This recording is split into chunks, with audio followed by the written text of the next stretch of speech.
other French Canadians first. Yeah, then we would go towards them to be friends with them. Yeah, that's the first. Then would it be the French or British Canadians? With the French. So serious question time, guys. Is Icewind Dale basically Canada? Piccolo was Satan Poutiqueur. Oh yeah, that's definitely the French version. That's definitely the French version. On est dans le monde de donjon. Il peut faire ce qu'il veut. Ben, calé, ça doit faire mal, ça. Hello and welcome to Tabletop RPGs in French Canada. I'm Maciej from channel Dobre Rzuty with an English-speaking channel Polishing RPGs, and I have two guests from Canada. Would you kindly introduce yourselves? I'm David, also known as Joueur sans Fromage on the internet, on Twitch and YouTube. And I've been invited to this podcast via Dave, in fact. I'm Dave. I have a bit of a stint online as the Raton d'Ondaine, but really I'm a nobody. What really happened is I ran into... sorry, I'm going to butcher your name, Maciej. Is that right? Pretty close. Pretty close, Maciej, okay. Sorry, Maciej, you were looking for a French role player on Reddit, and basically I came up and said, "Whoa! You can include Quebec in like that podcast, but there's an ocean, between Europe and North America. There is a huge gap." And basically, I didn't want a French person to speak up about our experience because we have that weird rivalry and. I gotta put my foot down, I guess. Also, most of us don't really identify as French Canadian, but Quebec. Yeah, oh boy. Okay, so I think that's the first interesting question. So what is French Canada? It's Quebec. We don't call ourselves French Canada. Okay. This is gonna be like this for the whole podcast, okay? The thing is, I'm like, in Quebec, basically, we're the second biggest province in Canada, mostly French speakers, but there's little pockets of French Canadian here and there. And we often forget about them. There's in Ontario. There's Alberta, in Manitoba. Alberta. Basically, in every provinces, you do have small pockets of like minority speakers. And then when you get to Quebec, you really have a majority speaker. So Canada would be like, officially, it's a bilingual language country. Like most of it, 10 provinces, 3 territories, mostly English, with a few pockets of French Canadian. Then you get to Quebec, it's a majority French speaking with a minority of English speakers. So you have this kind of a indented, English to French to English again, where, we kind of swap if you're the minority or the majority. In Quebec, if you're not in Montreal, don't expect to really go far speaking English. Okay, yes, so because that's what's interests me. So I'm assuming most French speakers in Canada also speak English, like most? Yes, to some extent. I would say depend where you grew up and the quality of the English you learned in high school, and then... And then how much you used it, what were your priorities, what were your hobbies. If you're into role-playing games, normally you're pretty good with reading English because a lot of the books are a lot cheaper or a lot more accessible in English. Speech-wise, I would say you get people who sound... It's complicated, but I would say if you go in a small town in Quebec, you only speak English, you'll figure it out, but it's going to be hard. Okay, and I'm assuming English-speaking Canadians usually don't speak French. Some do because it's technically a requirement to learn French in Canada. Ah, interesting. But it's not a requirement to really learn French. I mean, you have a few classes, but outside of Quebec, you don't really need to know anything else than, yes, we know fromage. There's something. I think it's more about the French and the French Canadians, but so far I've seen French are the most living the stereotype.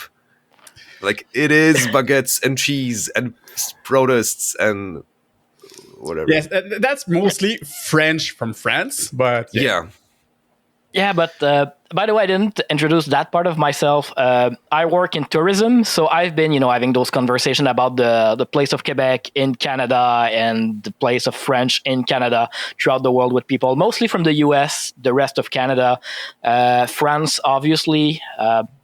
Honestly, I don't know why you don't visit from Poland, though. What's going on? That's interesting. Like, first of all, it's pretty far. Oh yeah, it is. It is. It is pretty far. So there's this, and also, I know it's a complicated question, but like we don't think a lot about Canadians. I mean, I'm sorry, but just it seems like for when Poles think about just Americas, it's so it's U.S. and like in the North America, it's basically the U.S. Yeah, the US are nosy neighbors. Yeah. And I think you're kind of overshadowed by US in North America. Like most people distinguish southern countries more. It's not like Polish people don't know that Canada exists, but it seems like even me, most of the information I get about Canada is filtered through the US or the British, which neither of those, I guess, would be like the most flattering to you guys. So. Oh boy, yeah. Well, it depends. I feel we're mostly erased in the media more than mistreated.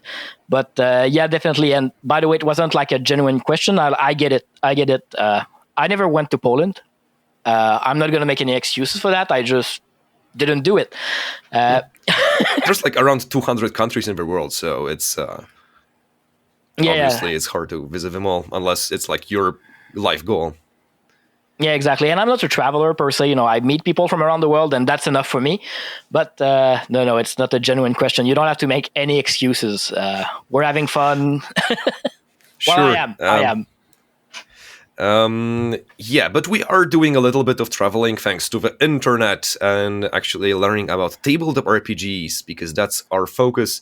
But before, another question culturally wise. So, because we're doing tabletop, we're not doing tabletop RPGs in Canada, we're doing French Canada, and supposedly in the future I will do like English Canada or whatever it's called.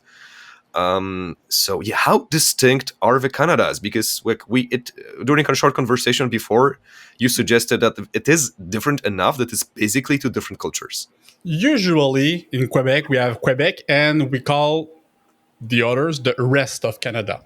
So there's a huge value gap in Quebec, and not all of the provinces, but we do have really different values. And I guess it can also translate in RPGs. I'm not familiar in what they play over there, but in some other provinces, like the easiest to compare is Alberta, which is basically a mini US in itself. They're really close to the values of the United States. And yeah, see, yes, you have something to say? Oh, I have a lot of things to say.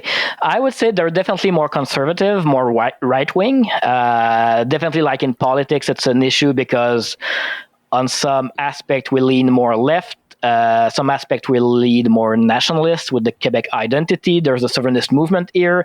There's actually a small sovereignist movement in Alberta because, and I'm basically quoting their website where they say there's too many people from Ontario, from Eastern Canada, coming to move here and like messing up our culture. Like it's a bit of a caricature, but it's like there's tension there. The spaces are so wide. It's so spacious. It's like you have the history, but you just have distance separating people. And it's something that's very North American, I believe. It's something that in the US, like every state has its own identity. In Quebec, we often say, Quebec and the rest of Canada.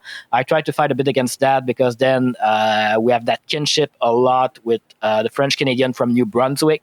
I'm going to name a lot of places, by the way. They're all provinces. But like in the Maritimes, people are, I would say, more friendly, but more like... a bit more like smaller city, smaller town, but very Eastern Canadian. If you look at Ontario, we're like brothers and sisters. We just fight and fight. Quebec and Ontario were the oldest provinces. Back in the day, we were Lower Canada and Upper Canada based on altitude. And when you look at the policy and the ideas we have, like politically, we're very, very close. Often we're a bit more to the left, so we kind of like the West Coast, British Columbia. We do have a bit of a thing going on there, but you would have a thing going on there with California and Vancouver also, like in British Columbia. So like in North America, you do have like the US and Canada, you would have like the mid, like more the prairie and like the big spaces. You would have the eastern coast where, you know, there's a older history of European settlement. And then when you head up out west, you have that old influence from Asia and that more, I would say, progressive thinking. You know, you have Hollywood. And if you go up north in British Columbia, a lot of TV shows are filmed there from the US. So a lot of show you would see from the US are actually filmed in Canada because it's easier. You have less people to like move around to block a street and film a scene, stuff like that. So definitely like it's a big mishmash of everything. And then we have a whole history with the New England states because a lot of us, like during recessions, early centuries, like the 1920s, 1930s, moved there. So a lot of us have family there. A lot of them have family here. You know, like any places in the world, you know, some people have put boundaries and they try to control what's going back and forth. But people move, people marry, people have kids, and people exchange, of course. But yeah, definitely. I think the important part, to bring it back to Quebec, I guess you could label this episode about Quebec. I just didn't want to erase the rest of other French Canadians. It's we have our own star system. Basically, you know, we have celebrities, we have shows, we have TV. We import a lot of television from Europe, Franco-Belgian comics are big here. Like we all grew up, you know, reading the Smurf, reading Tintin, reading Asterix. I don't know if that ever really got into Poland or maybe like It did, for sure it did, yeah. Yeah, I would say like in English Canada, like whatever that means, you know. And the US, those things are seen as very niche, like very like weird and European. And here they're like the mainstream influence on kids, basically. Maybe not so with the newer generation. We're in our 30s. So there's definitely like this shared culture of like French-speaking Canadian making shows together aimed at ourselves that don't really get out of the country. We have our own celebrity, and those celebrity would go like drive 2 hours to Ontario. They would walk in the street. Nobody would recognize them. In Quebec, they would be a big deal. And we don't really do like paparazzi and all that, but they would be a big deal. And people would like whisper and say, oh, that's that guy, this and that. So also, in Canada and in Quebec, it's easier to understand why we have such big differences in value and systems, because I can drive 3 hours to go from Quebec to Montreal, to cities. In Europe, 3 hours drive, I can move 2 or 3 countries, depending on where I am, of course. In some places, yeah. But I just went from Quebec to Montreal in 3 hours, and there's a lot of Quebec province in the west, in the east, in the north, in the south. So I can drive 8 hours to reach Ontario, and I'm still in Canada. I just left the French-speaking province. And you're still in some people argue that's like also the reason why US has so distinct culture between states, because it's just so big, and also why like Americans are famous for not caring about the world outside of US. But one of the reasons is like, yeah, but you can travel like 500 kilometers in any direction and you're still in US. So like, why would you bother about the rest of the world? It's even farther away. And in Europe, I think if you in Europe, if you throw a stone very hard, you can just it can land in just the next country over. Oh boy, stop me if I go too long. There's a way the political systems are built. Also, I looked up a bit about Poland, and it sounded very, very weird to me because, correct me if I read it wrong. The parliament will have different people for different provinces. Basically, you elect the prime minister, and then the prime minister delegate who will be in charge. I know there's an election on the Voivod's. What's the word? It's you mean like województwo? Voivodeship? Voivodeship, yeah. Yeah. And basically, the way it works a tiny bit in the US and especially in Canada is we have a parliament for the country and we have a parliament for the province. Mm-hmm. And they do have to like talk to each other, but they're mostly independent from each other. So, and we actually have a sovereignist movement here, and you can have basically a majority party in Quebec that the biggest point of the platform is we need to secede from Canada, and then they have to deal with the Canadian Parliament. So there's like a lot of control in the provinces, so you can really do whatever you want in some things, and then Canada has nothing to say. Like for education, for example, in a way, French, Canadian, Quebec, we're the loser of the French and British in North America. We're the loser of that war, but we're still writing history in Quebec because education is province-based. So when Canada says, oh, well, Quebec, you should teach more about this and that to your kids should know more about this and that, we say, no, we choose what we teach in history lesson.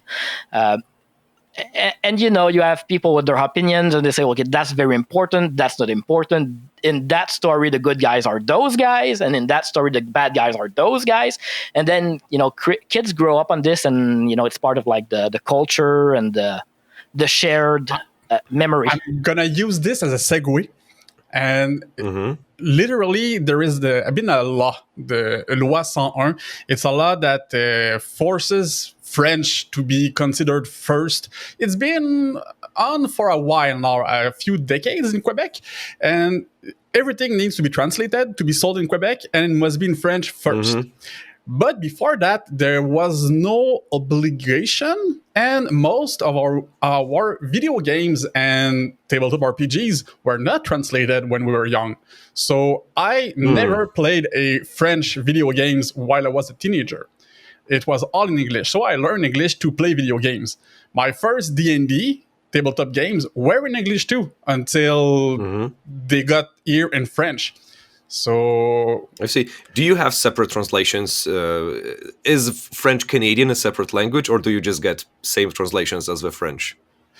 Depending, video games wise, we have a French Canadian translation team. So we do have our own localization, but in tabletop RPGs, it's the same. Okay. Yeah, and I think, I'm not super, I don't have exact data on it, but I'm pretty sure we might have been influenced by French Canadian, actually, Poland, through a very weird way. So Dragon Ball Z, actually. Dragon Ball Z was translated, the first English translation, I think, was done in Canada. And I think it was translated from the French translation. So it was Japanese to French Canadian and then French Canadian to English. Along the way, some names got translated weirdly and whatnot. And I think in Poland we might have gotten the French Canadian version translated into Polish, because we do have some crazy names that are very distinct. That only okay. So first of all, you could hear the French version in the background, because in Poland, the normal way to do things, especially back then, would be to do what's called a lector. So you would have the French Canadian version in the background, just a little bit quiet, and then some guy reading over it. It wasn't dubbed. It was one guy reading the translations over it. Sort of weird to some people, but once you get used to it, it's like whatever. But yeah, and it was French, and I'm pretty sure that's the version we got based on just some weird translations. So I'm pretty sure it's actually the French version you heard, because that's the one we got, if I remember correctly. We didn't have, like, for cartoons, we often get one version. It depends. It's pick and choose. It's okay. It's hard to say. In the cartoons, if it's Dragon Ball Z, it's probably the French from France version, because I don't think we translated those yet at that time. Okay. I know France really had a thing for manga and anime and cartoons, and they actually hired Japanese studios to make their own cartoons, like the Golden Cities. I don't know in English how to say it, but Les Mystérieuses Cités d'Or. Oh yeah. That was a French commission to a Japanese studio, but it was in France. Yeah. Also, so recently,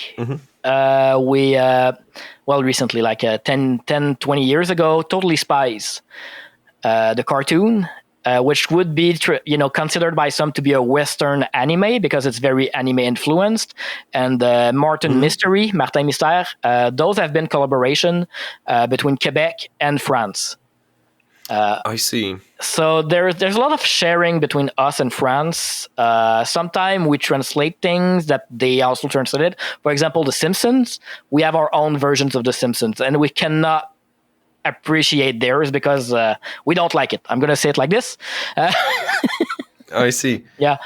So maybe with Dragon Ball it was translated Japanese to French first, and that was the version that was present in Canada, and maybe Canadian studio did French to English, and that's the version that US got at first.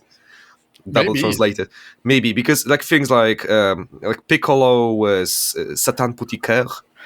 Oh yeah, that's definitely the French version. The French version. Yes, and that's the translation we got in Poland again, Szatan Serduszko, which is just a fucked up name to come up with. So I doubt somebody came up with it twice.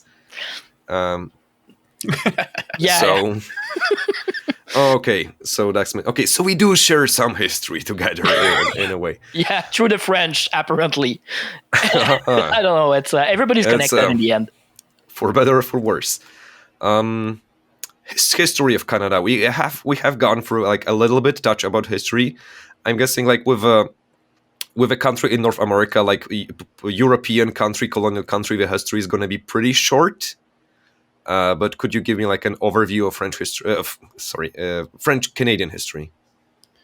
Well, we've been colonized by the French at first, of course, and then the British came and the big war. French lose, go back home, and British Empire rules us for a big while, and it's mostly our entire history of us French Canadian being dominated by English, and that's why we have such a core set of values different from the rest of Canada, because for a very long time English speaking people were the upper class and French speaking people were the lower class, and they tried to assimilate us, but we were too much. We were too many people speaking French. They could not assimilate us. But they kept all the politics and everything in English, so we could not be included. We were not able to be included. We couldn't speak English at the time. They would actually like throw us crumbs in a way. Like if you in U.S. history when they declared war on Britain to gain their independence, they had something, I believe it was the 13 or the 7. Basically, the 7 things Britain did that were unacceptable, and one of them was the Quebec Act, where they said people can speak French in Quebec. And the Americans were basically saying, this is unacceptable. See what they're letting them do up north. And here we have to like bend the knee. So that was part of it. They still offered us to join the coalition. We said no. But basically, it's a shorter history than Europe, I would say, the history of French Canadians. But you have to go to the 1500s, and then colonization started more in the early 1600s, mid 1600s. And then it's in the 1700s that the British came and conquered North America, basically.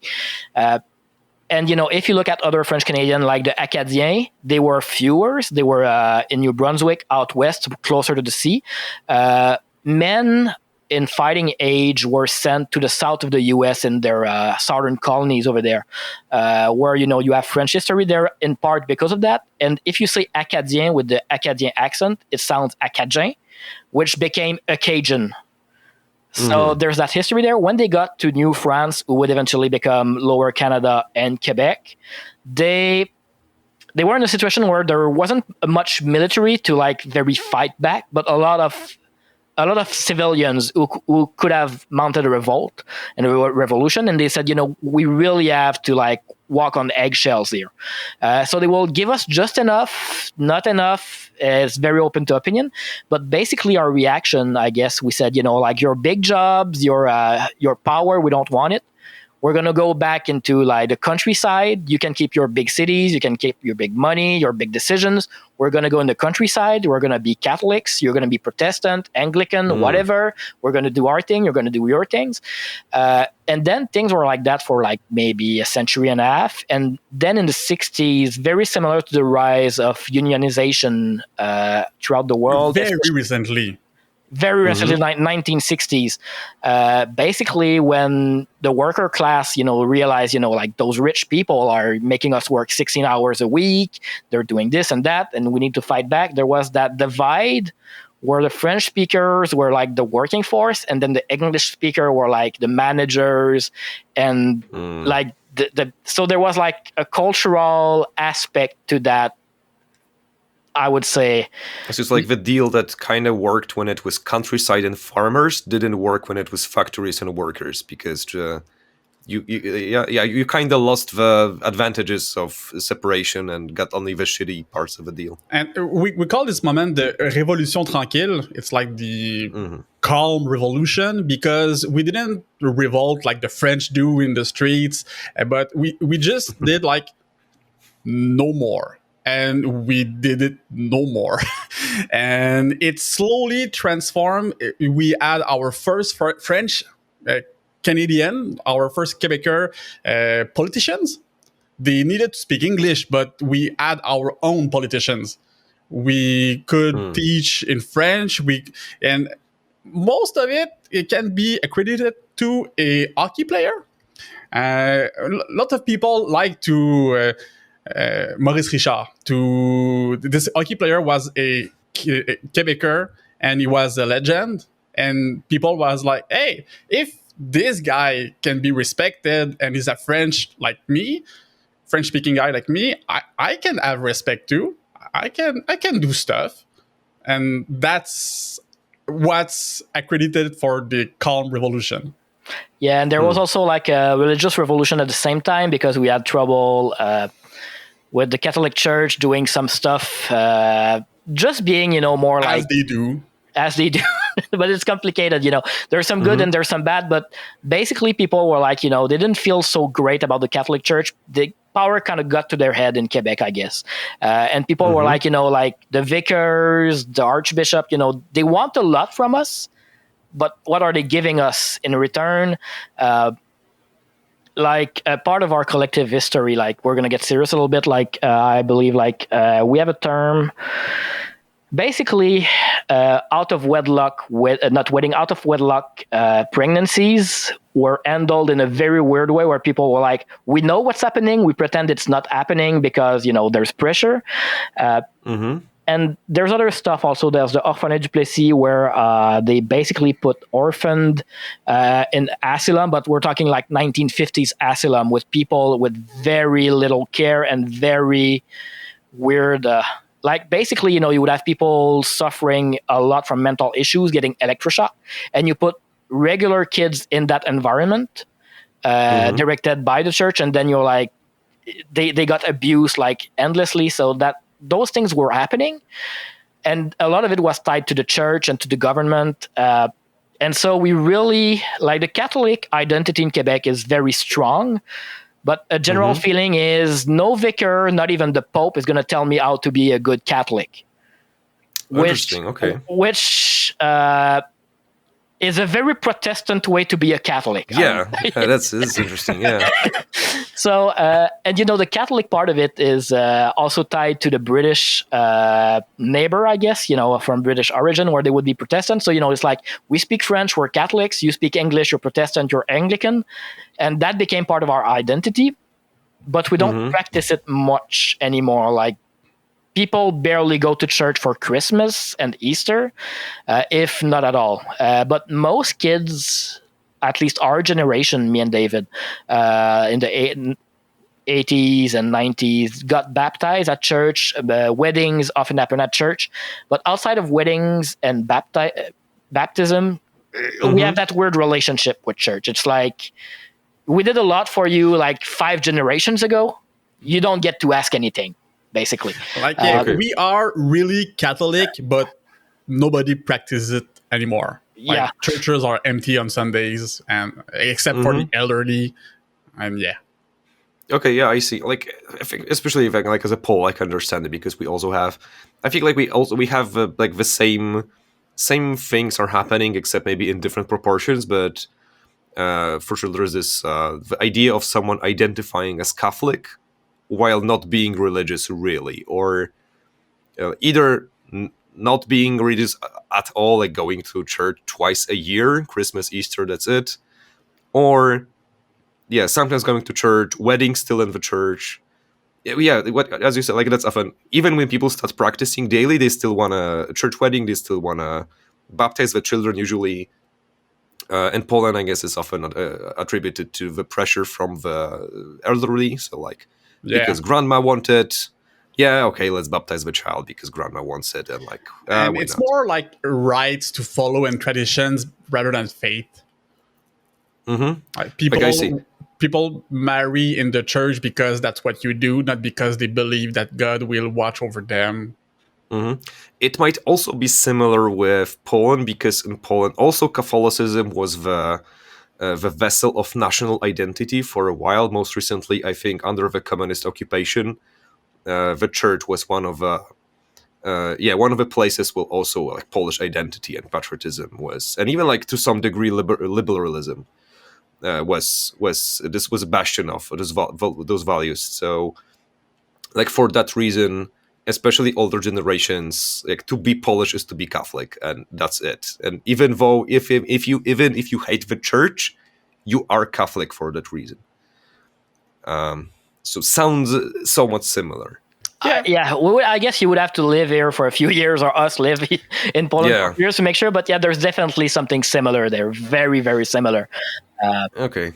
And I believe it's, I don't know. I guess you need to find someone from Ireland to talk about that with them. Yeah, I did talk with a guy from Italy. Like for sure, Catholic countries there are similarities for sure. Like that's this is a big deal.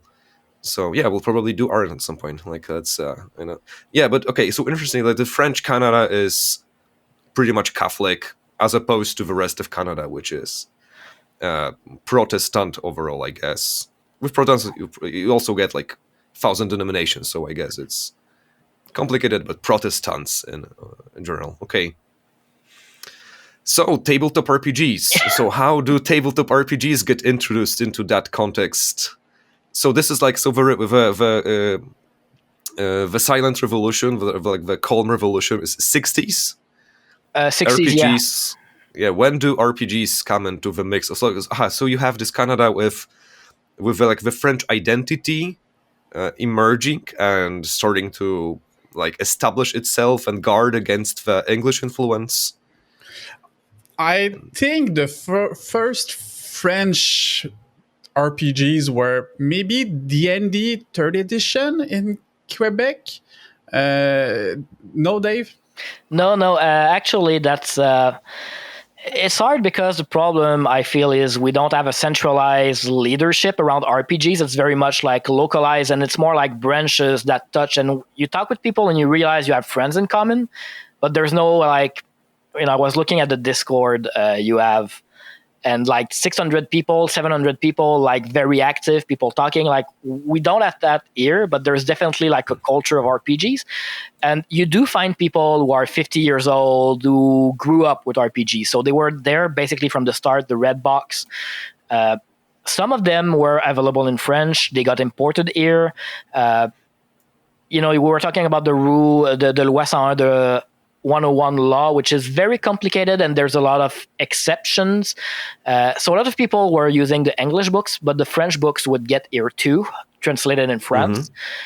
I can't speak for the experience, but those books are still available, like on the used market. You do see them pop up on RPG groups on Facebook and Marketplace and all those second-hand websites. If you type like games, RPGs, etc., you do see them pop up once in a while, sometime in English, sometime in French, sometime in very good condition, sometime very well loved.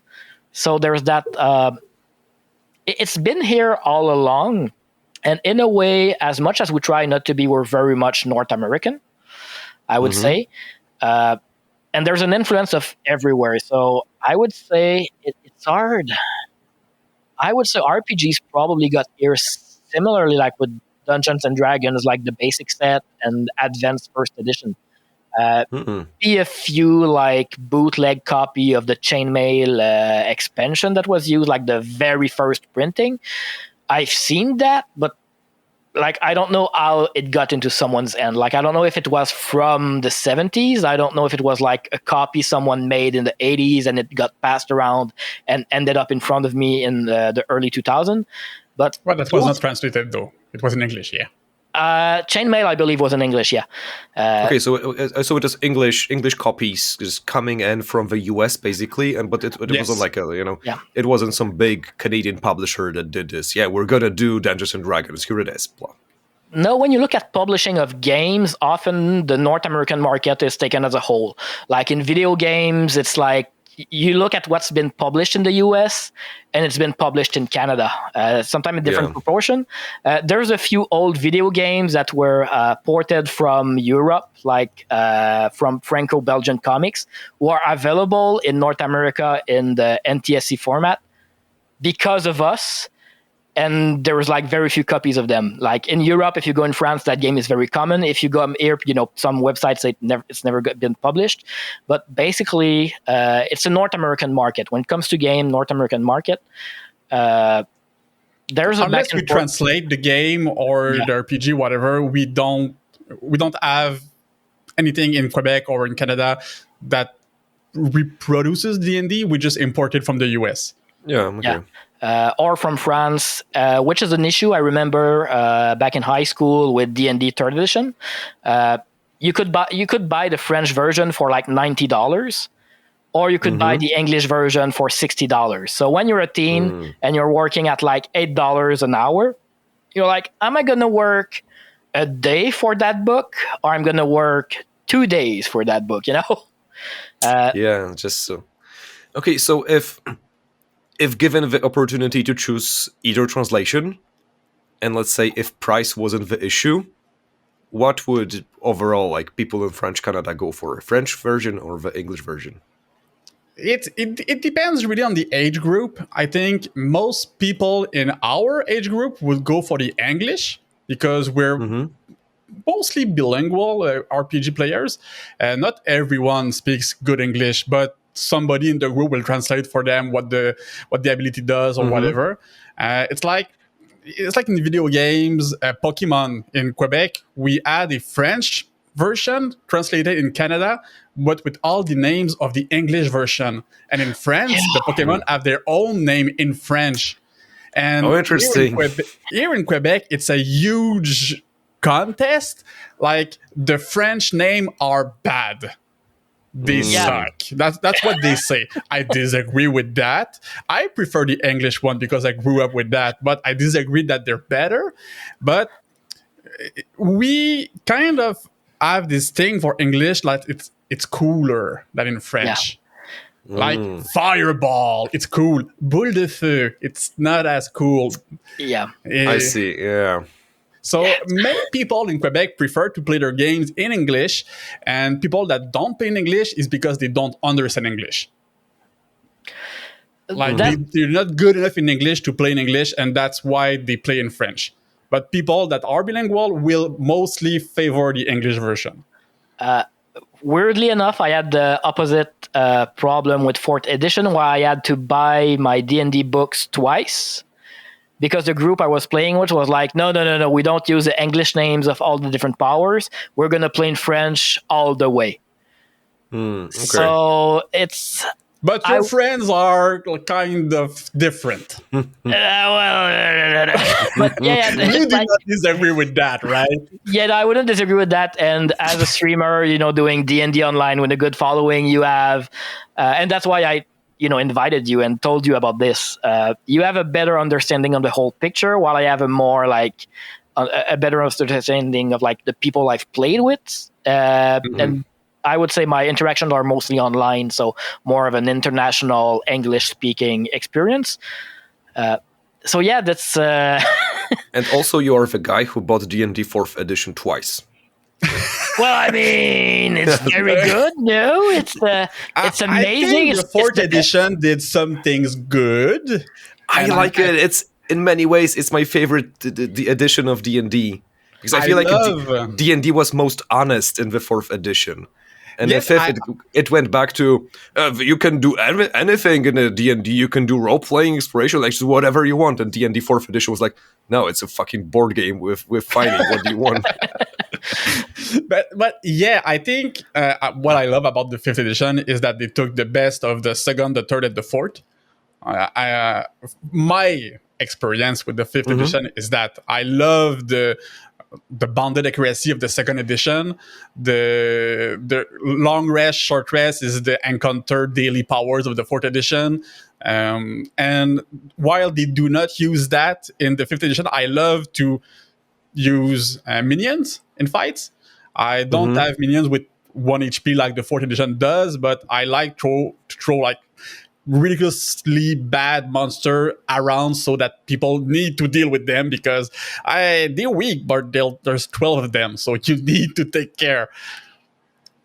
And the third edition of all the customization, yeah. So speaking of D&D, what's mainstream in French Canada?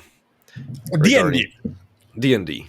Yeah, there's a growing like love for Pathfinder, mostly because of people like everywhere else that didn't like the fourth edition, but it's still very niche. Like if RPGs are niche, Pathfinder players are the niche in the niche, and I do not have anything against Pathfinder, but I'm done with third edition. So when Pathfinder came, I was like, will I buy 4th edition? No. Will I buy Pathfinder? I already have 30 books of 3rd edition. I'm going to keep with 3rd edition. And when the 5th came, I jumped ship to the 5th. I remember you having more like 80 books for 3rd and 3.5 edition, but if you say I have a lot of so many books. Pathfinder 1st edition of Pathfinder was on purpose designed to be compatible with the 3rd edition books. For that reason, I guess, because there was a lot of 3rd edition books. Pathfinder also was theoretically free because you could access everything on their website. But I mean, if I'm going to play 3rd edition, I'm going to play 3rd edition. I don't need to play 3.7. So that's my opinion. Of course, people disagree with that, and I'm fine with this. But are there any runner-ups that's like so after D&D? Is there like anything that's popular? Honestly, I'd say no, because everything else is niche. I mean, you work in a RPG game store, so you see people in the niche, but overall in the culture, the mainstream, it's D&D, and most people don't even know what D&D is. They think it's just it's a board game. You play with figurines and you roll dice and you explore a dungeon. It's that, but it's not that. There's a lot of Warhammer lovers, Pathfinder, World of Darkness. I'm recently very fond of Paranoia, but outside of D&D, you talk to the average people that maybe heard about RPG. They don't know anything else about except D&D. Yeah, I think you do have the like D&D is the only thing that we really know and that we played with. When you get to dungeon masters that tell you about different games they played, it's often the big names. Like Call of Cthulhu had a small following, not that big. Shadowrun has been available for a long time.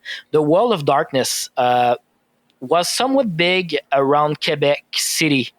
I would say they have been doing a LARP for a long time. Not so much now, as far as I know. I don't see it pop up like in my friends group, but people were doing like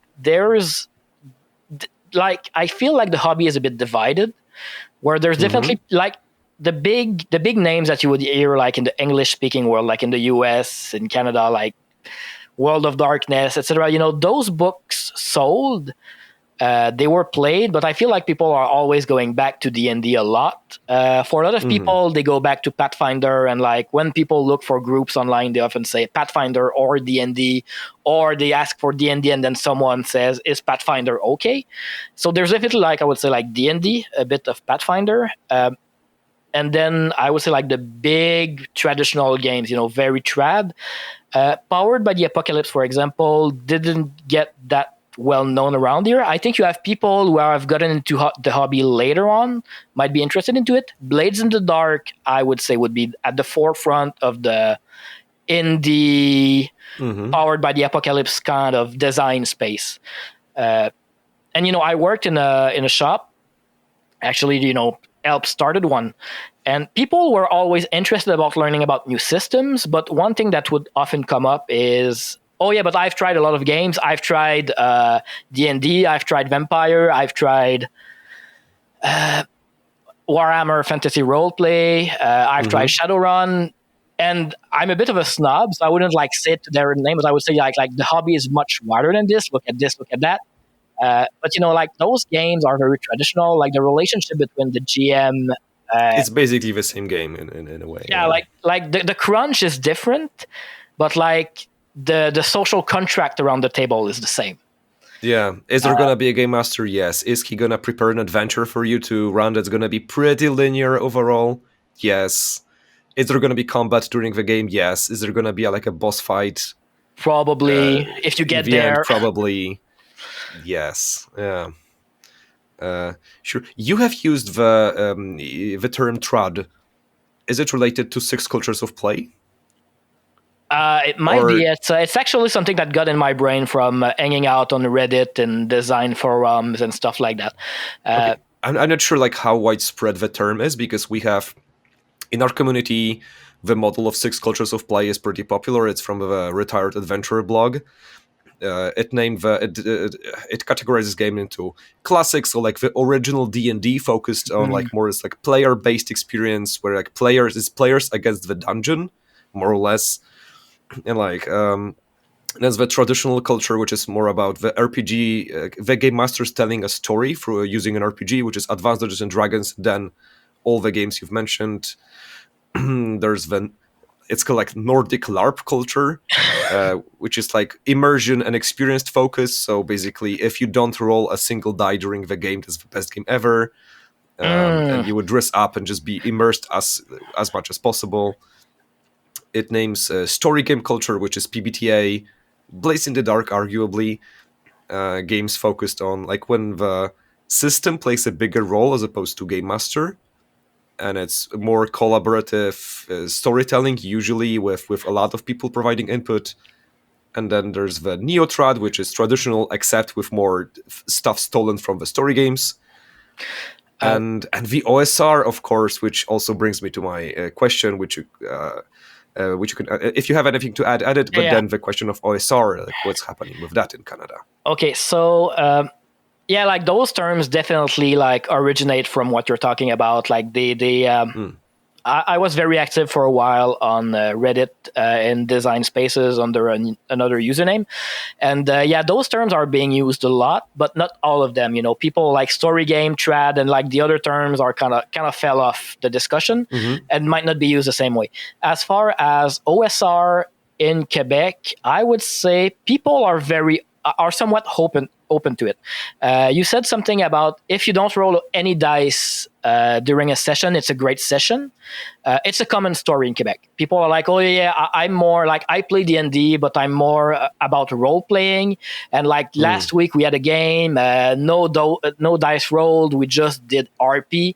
And to me, like I'm more into the story game, I guess. And to me, that's like, well, you're not really playing the game. It's like you had an improv session and storytelling in spite of Dungeons and Dragons instead of because of Dungeons and Dragons.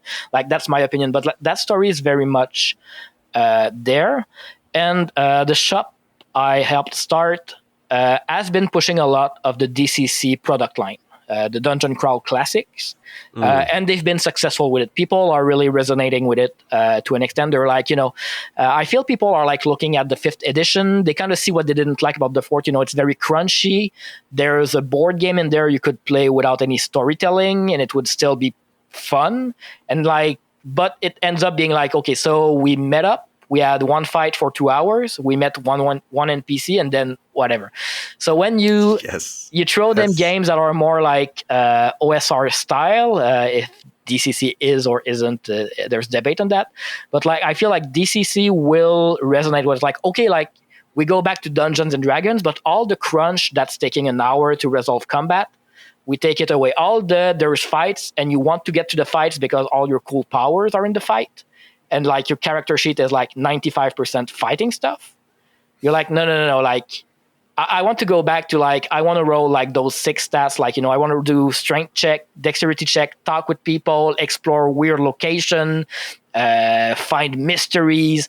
And by removing a lot of the crunch and going back to a more OSR, D&D 2nd edition style of play, you kind of sweep away a lot of the things that take too much time, and basically you can still I guess people are mostly finding stories that they would tell over 3 sessions in a single session from those games.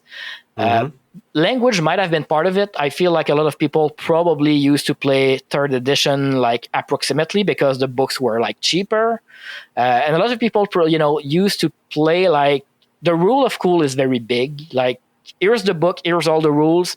They're in English, they're complicated. We're just going to keep it simple and skip those. And after 2 years, you realize you didn't really use that rule correctly. So I feel people are not tied to the rule that much. And one of the reason D&D is so hard to fight, I would say, is that people do everything and anything in it, and they make it work. And when you show them something like DCC, you're like, yeah, it's like Dungeons and Dragons. It's influenced by the older editions. I feel like they probably say, I'm going to give it a try. Also, to be honest, our customer base, I believe, is a bit older. So a lot of them remember playing with their older brother's D&D book from 2nd Advanced Edition, stuff like that. So that's the thing. HeroQuest. But no, definitely. The board game HeroQuest, you don't know about it? HeroQuest. I've heard about it. I don't know. No, not in details now. It's literally a D&D board game, ultimately. Okay. They did some people play D&D and they're like, the story is not very much there. They have graph paper, they go to a dungeon, they fight monsters. HeroQuest did just that, and then they released back in the early 90s or 80s, they released a role-playing book, so you could add role-playing to your HeroQuest game. So it was like a dungeon crawl board game with a lot of level design tools, and they were like, well, you can also tell stories in theirs. And to be fair, you can tell stories in Monopoly, so... But yeah. Yeah, I've heard that argument. I don't know, it might turn out that we have watched the same talks on YouTube or whatever, but some people argued that D&D is a role-playing game. Yeah, let me show you. Let's take a rulebook from Monopoly. Let's add, you can role-play your character. Bam, it's role-playing game. I agree. I'm a big D&D player. It's my principal, my main game, especially since I stream it on Twitch with my community. So I have 30 players in the campaign, and we play. So it's the mainstream, it's the easiest, it's the one that everybody knows. They're all the tools accessible easily, D&D Beyond, etc. So people can really get into D&D easily. So that's one of the main aspects for me why I chose D&D on Twitch. But I agree that D&D is not the best system even for what I'm playing myself in Twitch. I want more political intrigues and stuff, and D&D does not really help with that. And most of the system kind of negates political intrigue, since you can just use a spell to find out what's the problem. And then you have to have all your bad guys have the spell that cancels the other spell. So everybody has this spell, so it's not really fun anymore. So yeah, I guess I guess it's but not you the can best argue. You system. can argue. Yeah, you can argue in favor of D&D. First of all, because it's so wide known, it's easy to get into. Also, you're not only you are introduced into a broader culture of D&D, which is pretty big. So like that's a huge advantage actually. And you can also argue for RPGs. This argument will go also for the games where you didn't throw any dice. It's the social contract of tabletop RPG is more important than rules itself. Yes. Maybe like I could argue that.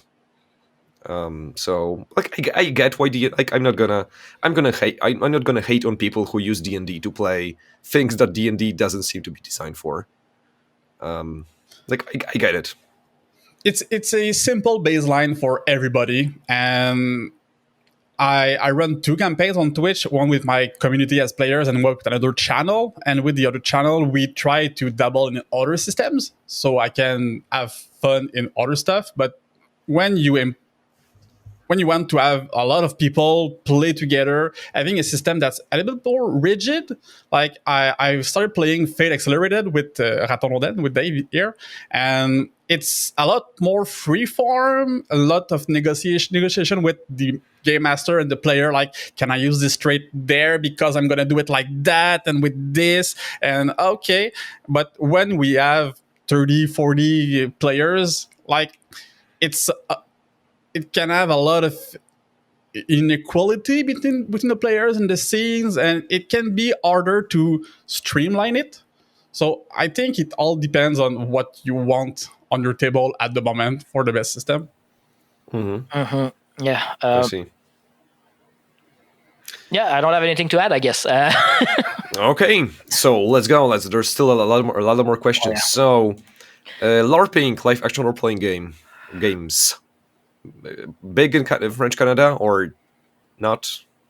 I think they would be. There's a Bicoline, that's more your ballpark, David. You were a LARPer for a long while. Yeah. That says a lot. But correct me if I'm wrong. I find like around the world you have different opinion. I feel like LARPing is often seen as more nerdy than tabletop role-playing games. And I feel like it's the other way around in Quebec because we have lots of land that's just wood.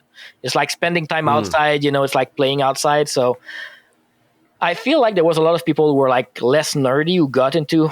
Correct me if I'm wrong. Go ahead. I mean, I don't think there's much of a difference, but I've seen some jocks in LARPs that would never sit around a table throwing dice because they can have a sword and hit people and feel good about themselves.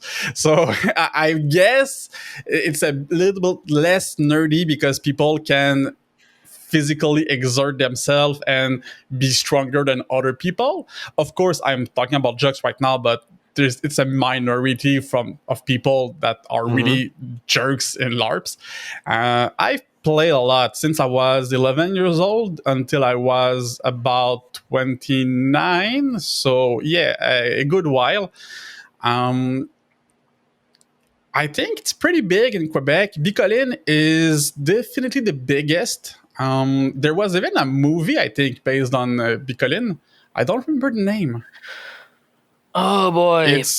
It's a horror movie though, and it's not really good. It's kind of cliche and stereotypical, but I'm going to use this to segue into something that's pretty big right now. Like we've been recording for a while now, and we haven't said a thing about it. There's actually 2 Dungeons and Dragons movies right now in cinema in Quebec. Yes. Oh. Oh yeah. So obviously there's the D&D movie. And there's another thing. Thieves, yeah. And the other one is called Farador, and it's historically speaking, that's a lot of the shared culture of RPGs in Quebec because it's Farador is based on a short film that came out in 2005. So like early internet, early YouTube, like it got very viral, the original short, and it was one of the. 10-minute video. They're like really 10, 11 short. minutes. It's very short, very simple. And basically, it's an old friend. It's a guy who goes sees his old friend, and he used to play with them D&D in high school.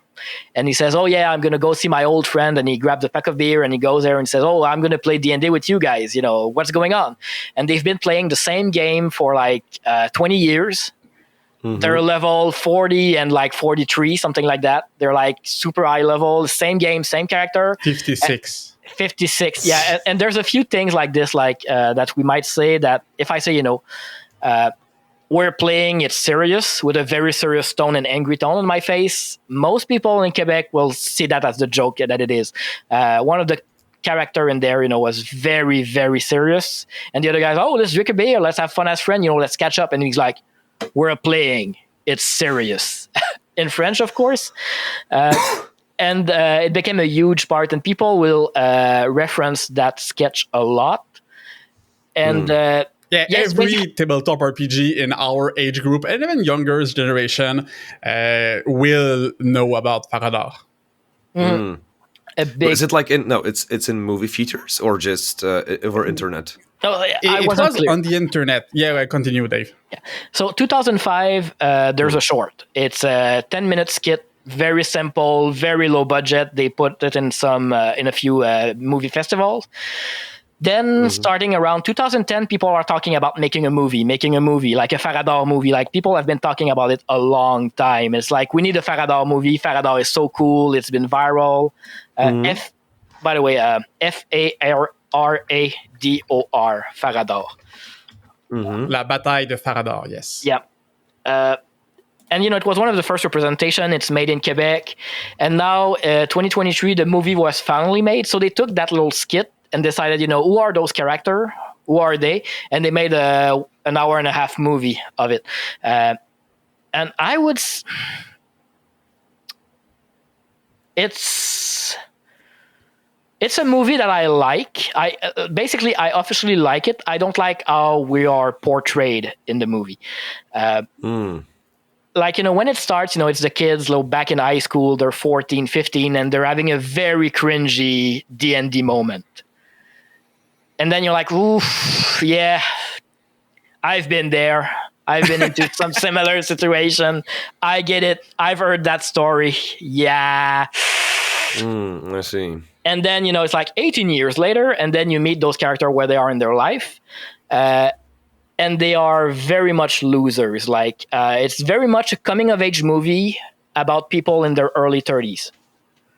So it's like, I feel like RPG is on the rise, you know, with all that's going on with things like Stranger Things. People are more open to it. Tabletop gaming is on the rise in general. COVID didn't help, but at the same time, people need to see each other face to face. They need to have like that shared experience. So it's been on the rise. It's been more mainstream. People, even if they don't play, they kind of get it a bit more now. They're not just like, oh, it's a weird board game. They're like, it's something else, you know. They don't get it necessarily, but people are more and more aware. And then we go back to representation that are like very much, it's weird. Like it's outdated, I would say. It's like, I've seen those, like, they're having reaction. I would expect people like when they're 17, 18 years old, like to have those weird crisis and being, you know, going from, you know, I'm an awkward nerd in society, and then I turn into like a more well-rounded adult. You know, you kind of go from childhood to adulthood, and there's a lot of change. And it's very much a story about people who, because they're too much into RPGs, they get stuck there completely. Like, they're not characters so much as caricature, some of them. I don't see what you mean. That's a perfect representation of a hobby. And the old sketch, I believe some people actually put some English subtitles on it, the original sketch. Yes. And honestly, some of the stuff in it didn't age well. You know, there were questions we didn't really talk about, that we didn't care about much back then. Like, it's a world before the X cards and veils and lines in RPGs. So there's like very toxic behavior and very awkward behavior going on in the old sketch. But, you know, it's a different time. You're like, yeah, we were kind of, you know, it was funny at the time. If it had come out today it wouldn't be funny. Yeah, it was the 90s, right? It was early 2000. Early 2000s. Okay, 2005. Yeah. Like it was probably recorded in 2004. It was in the late 90s because a segue to the LARP. It is my LARP group that does the barbarians in the fight in the original sketch. And I was this close to being one of the guy that dies in the sketch, but my father was my lift and he wanted to be home soon, so I could not stay to film. I was going to be one of the extras. Father, you don't understand. I was supposed to be a nerd icon. I know all the guys that dies in the sketch. They're all my comrades in the LARP. Oh, wow. I didn't know that part of your life. Yeah. But I'm looking for the date. You might have been something like 17 or 16 or 18. It's not late 90s. I'm sure of that. But it's old. It's old. Yeah, okay. It's so not important. So dear listener, like, we're not claiming anything about it. Just look it up on the internet. Just watch it. It's fun. Yeah. It's cringy, but it's fun. I mean, it's fun. Early 2000s, late 90s, like, of course, it's everything cringy. is cringe. Yeah. Yeah. So typical game. So if I were to join a French Canadian table, are there some expectations I would need to know about that aren't maybe super standard across tabletop worldwide community, if there even is such a thing? So, like, what would be the standard expectations? I mean, as a player, it's like Dave said, we are not really organized. We don't have anything that is like always the same thing, or we have a common ground. I think from personal experience, I think in Quebec and in North America in general, we kind of like the colonial settings, exploration, conquest, this kind of things that maybe are less present in other cultures. Many games are about like settlements, colonies, exploration, and those kinds of things. I know every game can be like that, but I think it's a recurrent theme in role-playing games in Quebec. I think it's very much part of our history, like small towns, wilderness, the fur traders that we call coureurs des bois here. Like it's a very iconic character in a sense. That fur trader would like leave for weeks with like a birch bark canoe on his back, and then go outside and then bring like things to the people from the First Nation and trade with them, and then go on this like exploratory journey and adventure, and then come back with pelts and fur, and then trade it himself, and then going back and forth. And then you would have stories. If you look at traditional French Canadian literature, a big part of it is the climate. So like just saying, there's a scene in a book, Les Filles de Caleb, which is Caleb's daughter. It's 2 or 3 books. Like, they're very much influential, and we read them in school often, not necessarily. And like a big part of it is the main character is pregnant. She's in a small cabin in the woods, and then she has to walk because she's giving birth. So she actually goes out in the wind, in the snow. Like there's a storm because it's a novel, and she gives birth like outside. And it's like that idea that outside is harsh, but we can manage it. That's a big part of it, I think.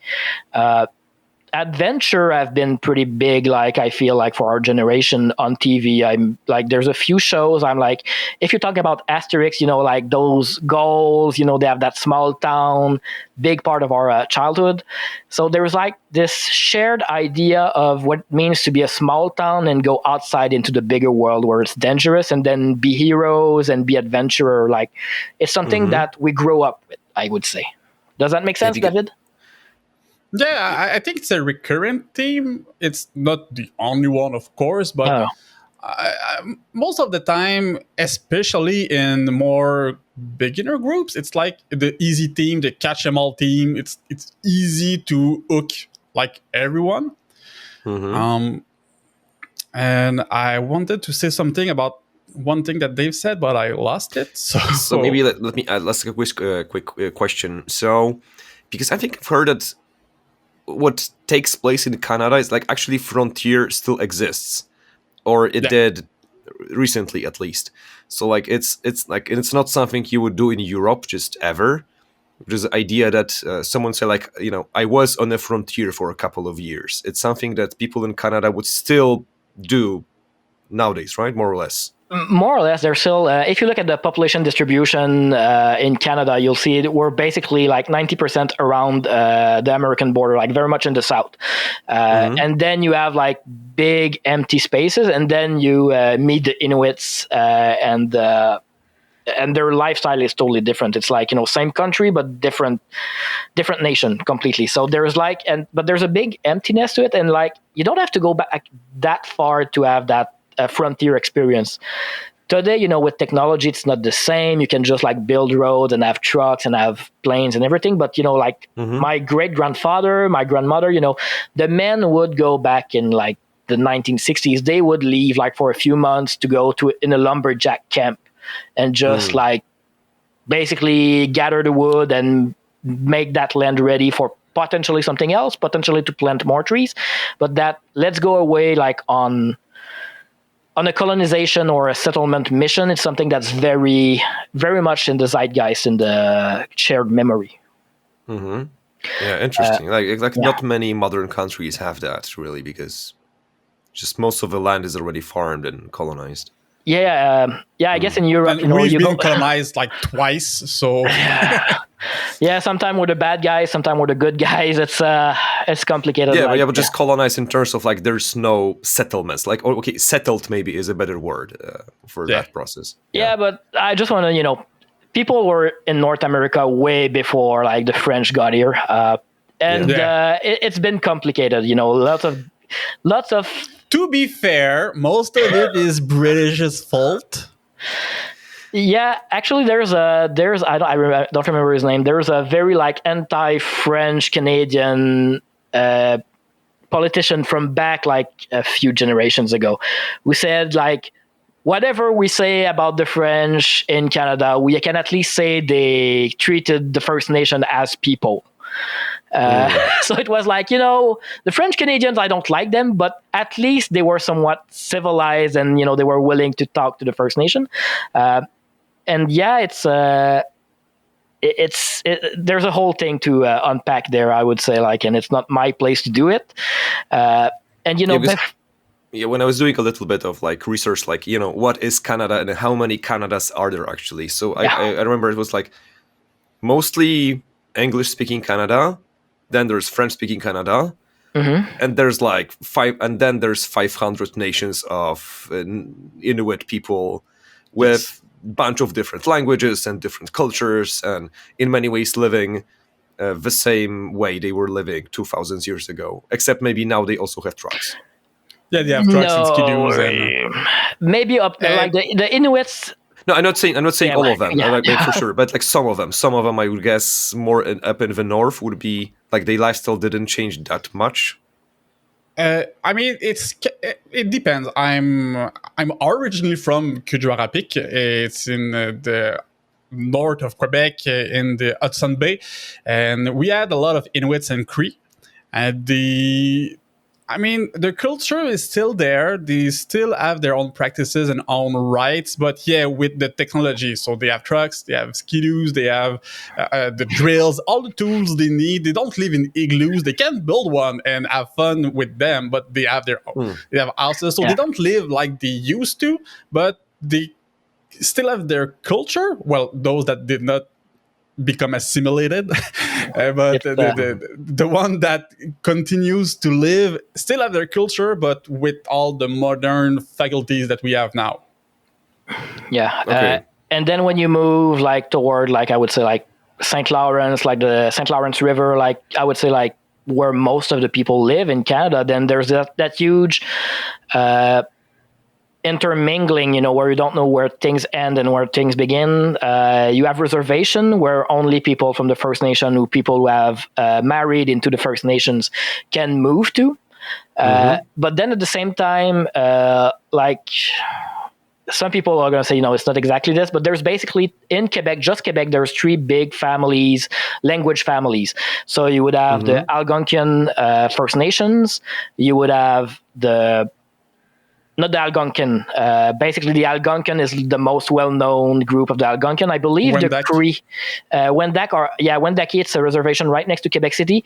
They are Huron-Wendat. They are from the Iroquoian language family, but according to some sources, if you go back a few hundred years ago, they didn't get along so well with the other Iroquoian. They had better relationship with the French and the Algonquian people around them. But basically, you have a rich history of smaller communities that's a bit lost to time. But you would have basically, just like in Europe, you could say you have the Slavic people, and then you have the Inuit up north. But yeah, you would say you have the Slavic people, you have the Germanic people, you have the Latin people, and then in between themselves, they have differences and like their own languages. Yeah. It was like that. And now we're kind of in a weird spot where there's so little of them that if 300 years ago they wouldn't have gotten along, they're kind of put into the same basket, for better or for worse. So, if you are an Innu from like the north coast of Quebec and you want to move into Wendat near Quebec City, you can, but technically that makes as much sense as someone from Italy saying, I should have the right to live in Germany. Yeah, because we are European. Yeah, it's like, and it's a bit lost to time. Actually, there's this thing called European Union, which kind of does this, but... Yeah, but it does. Tell that to the British.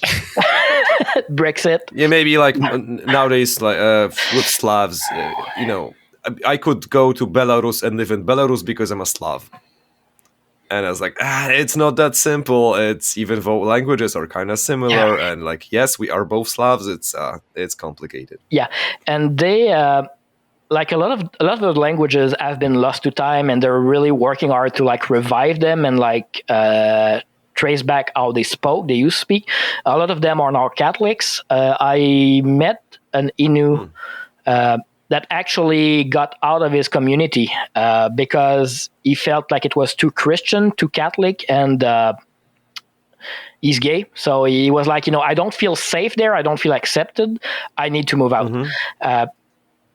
Which, it's something I would associate more with white French Canadian than First Nation first, So, where does the culture end begins? Most people in Wendat, I believe, identify as Catholics, but definitely identify as Huron-Wendat before they identify as Québécois, before they identify as Canadian, because there's like so many layers of identity you can get in there.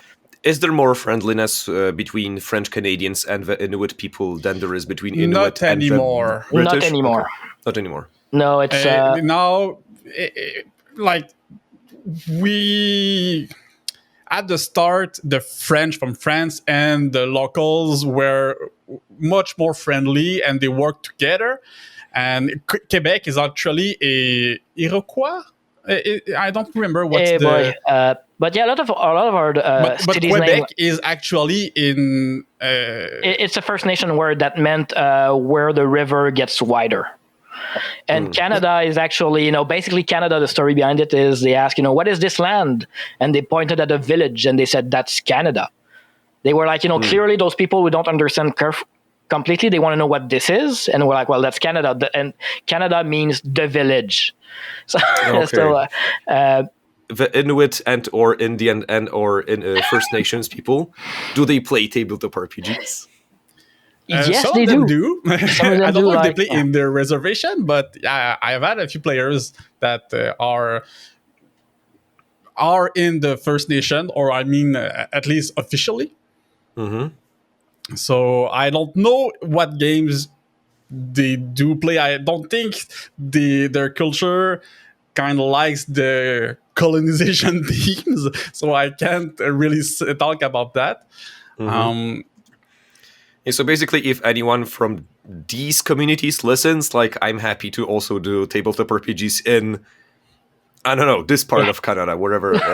I did a little bit of research, didn't find anything. It's because there's really not a lot. They really have been suppressed and assimilated, and there are very few that still are there. If things does not change, they won't be there in 50 years. Yeah, but also tabletop RPGs is a pretty niche hobby overall. So it just if a community, a country, nation, culture, whatever is just small enough, it's possible that tabletop RPGs just won't be a community. And there's somewhat a good number of them, but they're spread apart. So it's like basically, reservations, they're not cut out from the world. They go outside, they work, they're very much included in the society.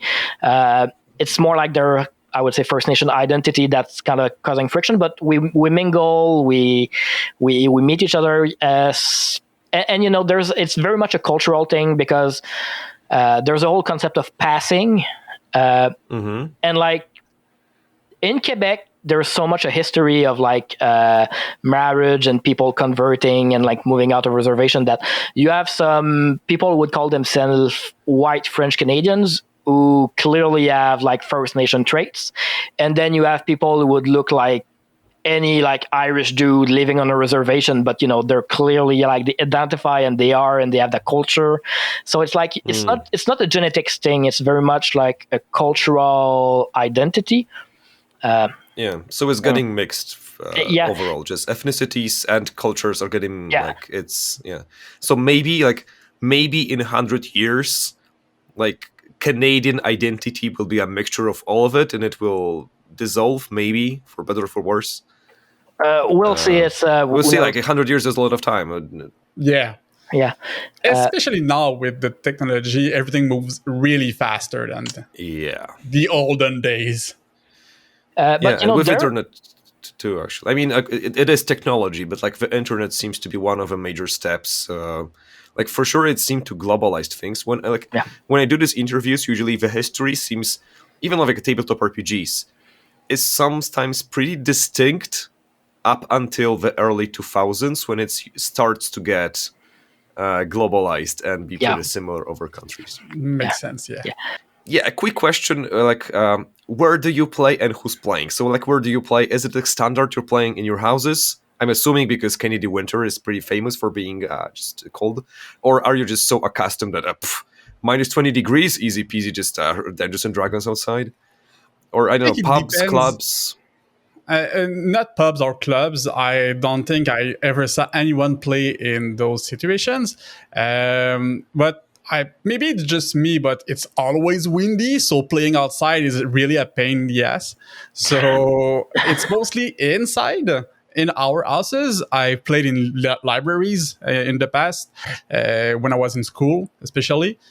Now, since COVID especially, but since I'm a Twitch streamer, it means it's easier for me, but with VTTs, virtual tabletops on the computer, it's easier and easily accessible. But before I was into VTTs, it was always at my house or at the house of a friend, always like that.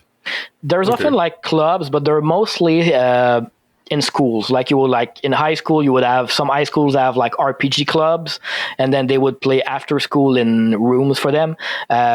In Cégep, which is college and university, you often have association and clubs, but it's more often people play there, but even the people who meet there will often like, they have friends and they have better friends. And, the people they really, really enjoy playing with, they will often migrate to playing at home. Definitely, like if you're meeting complete strangers and if you can do it in a neutral area, people like that. But people are somewhat off. I would say there's a kinship. Like if you meet a role player that you've never met, you say, "Oh yeah, sure, come to my place," or "I'm going to go to your place." Like it's something you wouldn't do with complete strangers, but it's something you do with complete strangers over the hobby. It's natural to say, who's hosting, often the GM will say, it's going to be at my place, and hopefully you get along with everyone. But I would say it's mostly at home. There's a few clubs and communities, and it's often around, I would say, like 18, 20 years old, like younger university student, college students who will really get into clubs. It's often a way for people in their small towns who move out to find people with common interests. There are clubs, but I mean, I've seen people play Warhammer, the board game, the war game, but play an actual campaign unless it's to like test the waters. Usually in the clubs, they just meet up and talk about stuff, theory craft builds, or paint minis maybe. Yeah. But playing games, usually, my experience, it's you meet up, you talk, and then you go play somewhere else. Yeah, you often find a private spot so somebody else from the club doesn't come in and just start chatting. It's like, very tense moment. You're like, yes, you meet the king and you realize he's been poisoned by the witch. Dum, dum, dum. And then someone comes in and like, well, what's going on? It's like the vibe. Okay. Read the room, get out. So yeah, people mostly meet there, talk about RPGs, and yeah, you would be correct in that, David, I think. Okay.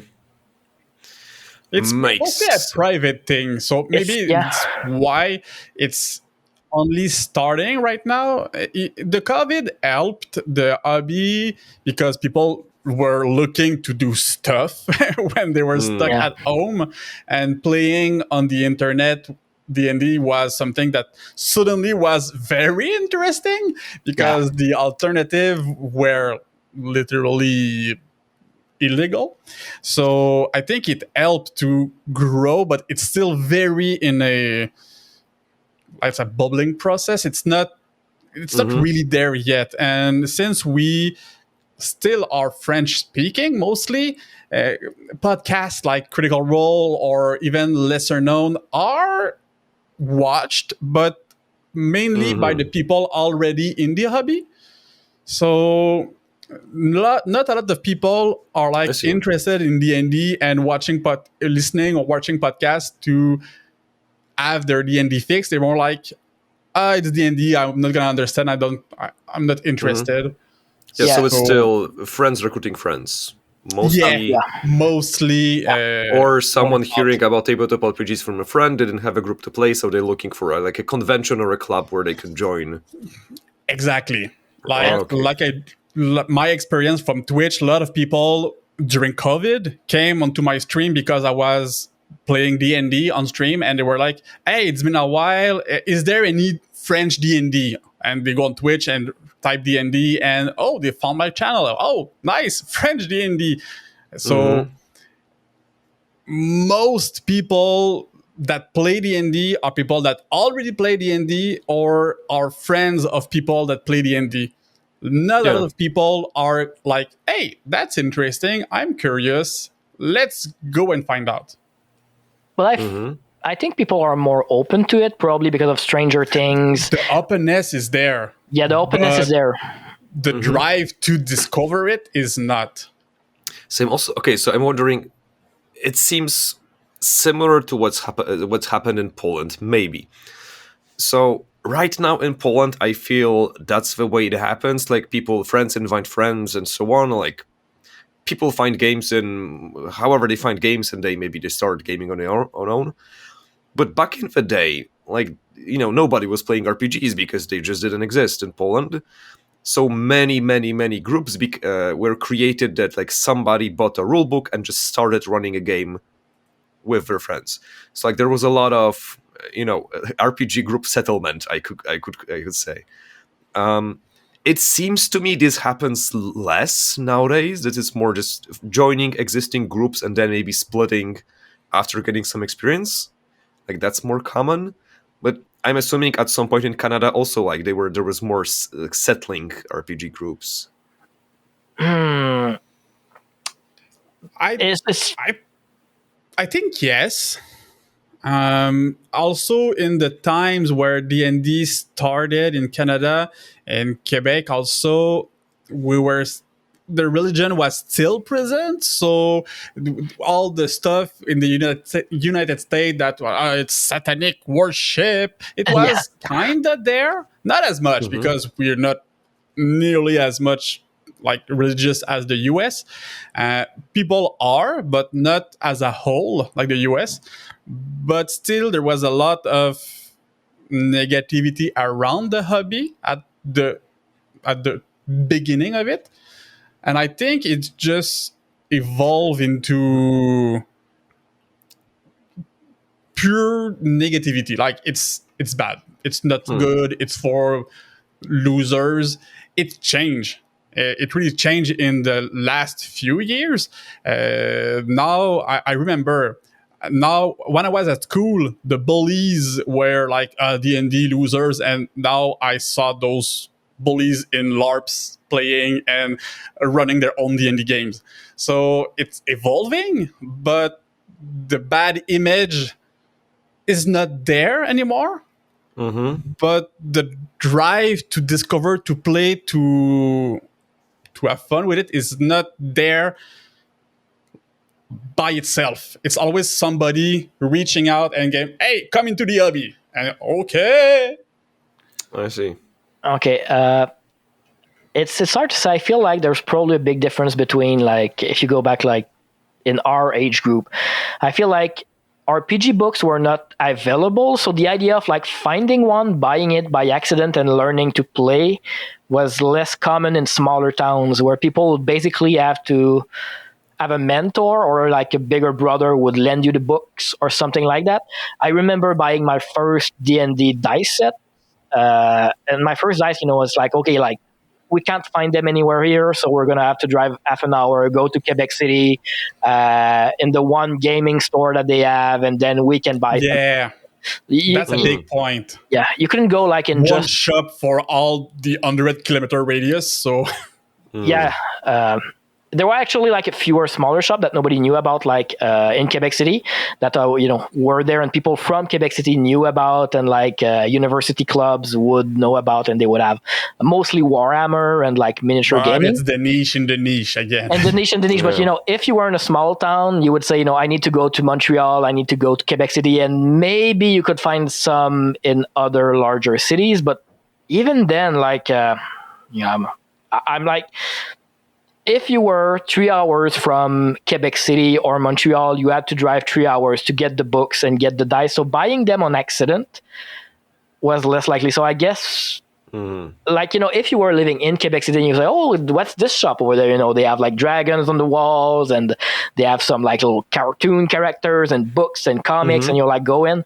But those shops, you didn't really have them in smaller cities. So you would have to like get out of your way to stumble onto RPGs. And there's a few things like for example, Farador, the viral video probably put D&D on the map back in the early 2000s for people who had never heard about it. And like, what's this game? I don't get it.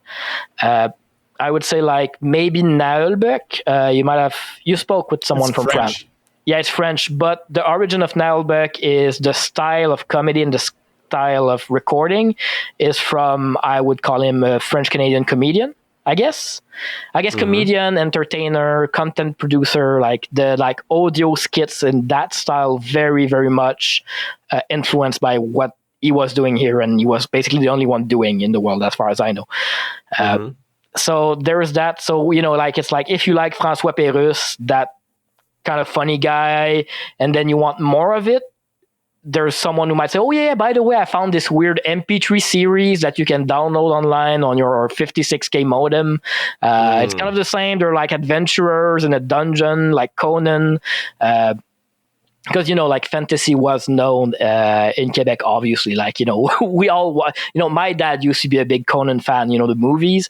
And then I know some of my friends, their dads used to be like big, like Lovecraft and Conan and all those pulp fantasy book fans. Was there any precursor hobby? So, in Poland, first of all, RPGs were initially, at least in my hometown, were sold in what's called paper stores, at least in Poland.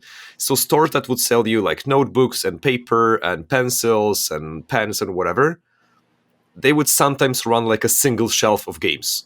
And this would include Warhammer, Dungeons and Dragons, and Magic the Gathering also. Like, it was games. Then later, it's like late 2000s, dedicated gaming stores started to appear. But like before, it was sections of maybe like bookstores, sometimes with like bigger bookstores would also run a shelf of RPGs. But like literally one shelf out of the 200 that the store had. So, but I think that before like Magic the Gathering, the card game, was bigger, and it created the nerd fantasy gaming community, sort of, that then the RPGs could use the channels to spread. Oh well, that's an interesting part, because I really like. Okay, I would say like bookstore, like libraries would mostly be doing libraries, and then you would have like furniture, like business furniture stores, like specialized into that would have like paper and books, and then you would like go into more general, not a general store because that's very old timey, but like department store where you could go and you're like, okay, you come in and there's like women's clothing, men's clothing, then you go on, there's a bit of furniture there's like everything in there.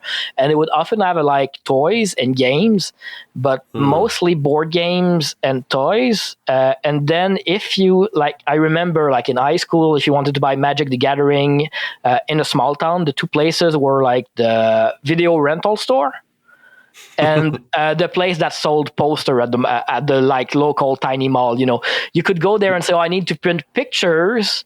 Can you like take this film and develop it, or can you take that picture I brought and put it on a T-shirt?" And they would have a small shelf of Magic the Gathering things and like Pokemon and Yu-Gi-Oh eventually, but like.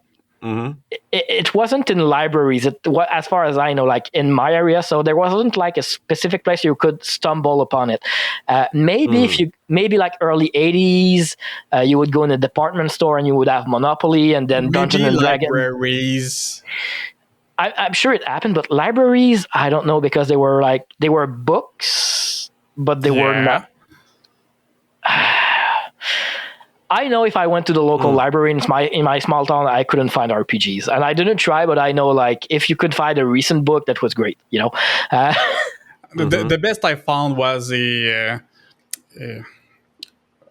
like, I don't know what to say it in English, but un livre dont vous êtes le héros. It's the OG of RPGs, I guess. The book where you read and pick your own adventure books. Yeah. I think it's pick your, or in US it was called Fighting Fantasy, I think was the main series.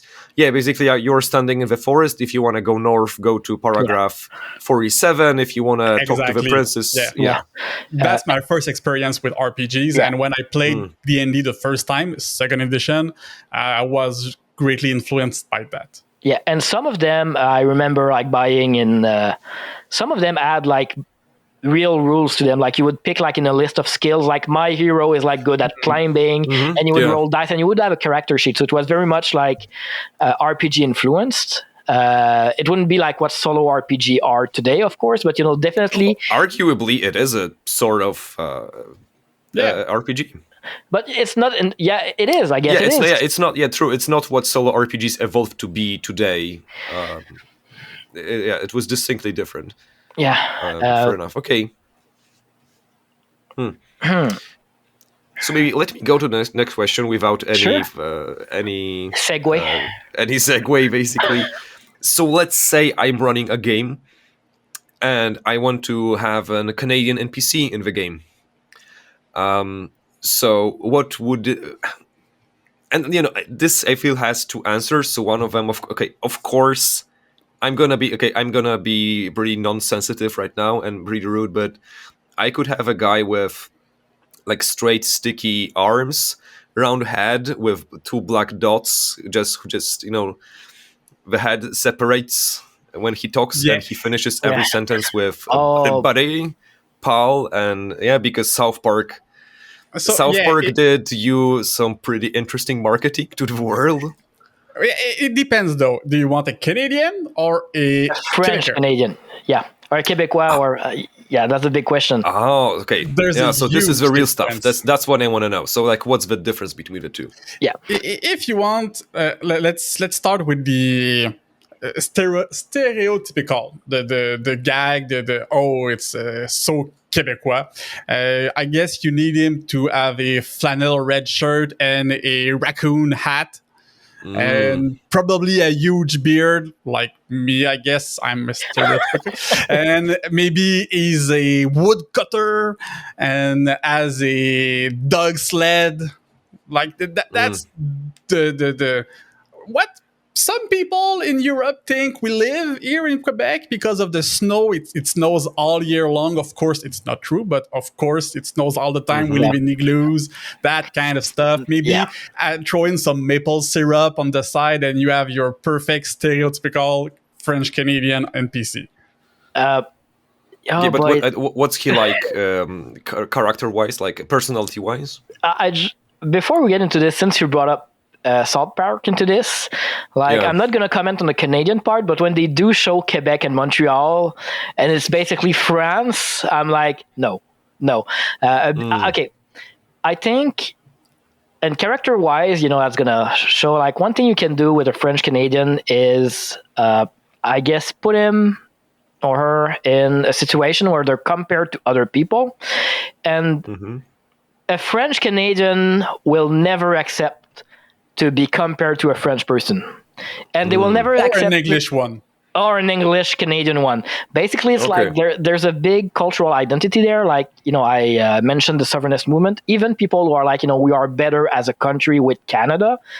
Even some of them are very much like Québécois first and Canadian second. So there's a huge, definitely. You can definitely have a Québécois or French Canadian kind of trash talk behind their back the English Canadians and the French a bit, but when they're in the same room with people that are further from them, like with Americans, for example, or Europeans, or Polish people, they will stick by their, basically, like a French Canadian will stick by their Canadians' brethren in the face of someone who's further apart from them, I would say. So likewise, we have that relationship with the French. It's like, don't compare me to a French person. I'm gonna say bad things about the French if no one's recording. I'm gonna do it. We all do it. Let's not cover our eyes. The French do it anyway, so they do it, and they know we know. I've heard that French also don't like Canadians being considered French. I think I've heard a term of like redneck French, especially like relative to the language, that sounds like redneck French. My hot take is that French people are not good enough to understand Quebec French, because if it's not in their slang, they can't understand anything. But then they go and talk in verlan, which is literally words split in two and inverted, and like I'm supposed to know what it means. So but French consider like other French people not French, just in France. So it's just a French thing. So definitely that's I started something. Sorry, I started something. But no, definitely there's a point where, if there's a French in the room, they're going to be our best friends often, like there's a kinship there. They're like, we bicker, I think. A lot of them move here or they come to study here. Online, we have that kinship. If we're talking about Americans and their politics, we're going to side with Canadians. There's very much that, like, who are you the most like to? And it's weird. So definitely someone who's, I would say, kind of... So the general order, what would be, let's say there's a room with a bunch of people from different countries, nationalities, whatever. The general order, like, other French Canadians first. Yeah, then we would go towards them to be friends with them. Yeah, that's the first. Then would it be the French or British Canadians? With the French. The French? Yeah. And then I'm assuming British Canadians overall? Before Americans, yes. Before America. Then the Americans. But maybe some Europe countries before rest of the Canada. Yeah, like Belgium, Switzerland, especially French-speaking ones, basically. Yeah. Not definitely. necessarily, but yes. Okay. First of all, yeah.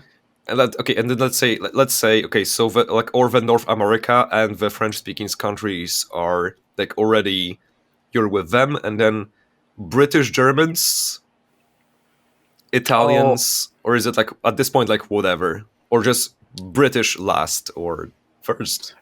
I mean, we really don't have anything against the British. It's the rest of the Canada. At this point, it's not about the British anymore. It's about our neighbors. And there's a tension. So they're too close to us and they lord over us because they want stuff from us that we do not want to give. So in an RPG as an NPC, I will be like the half elf.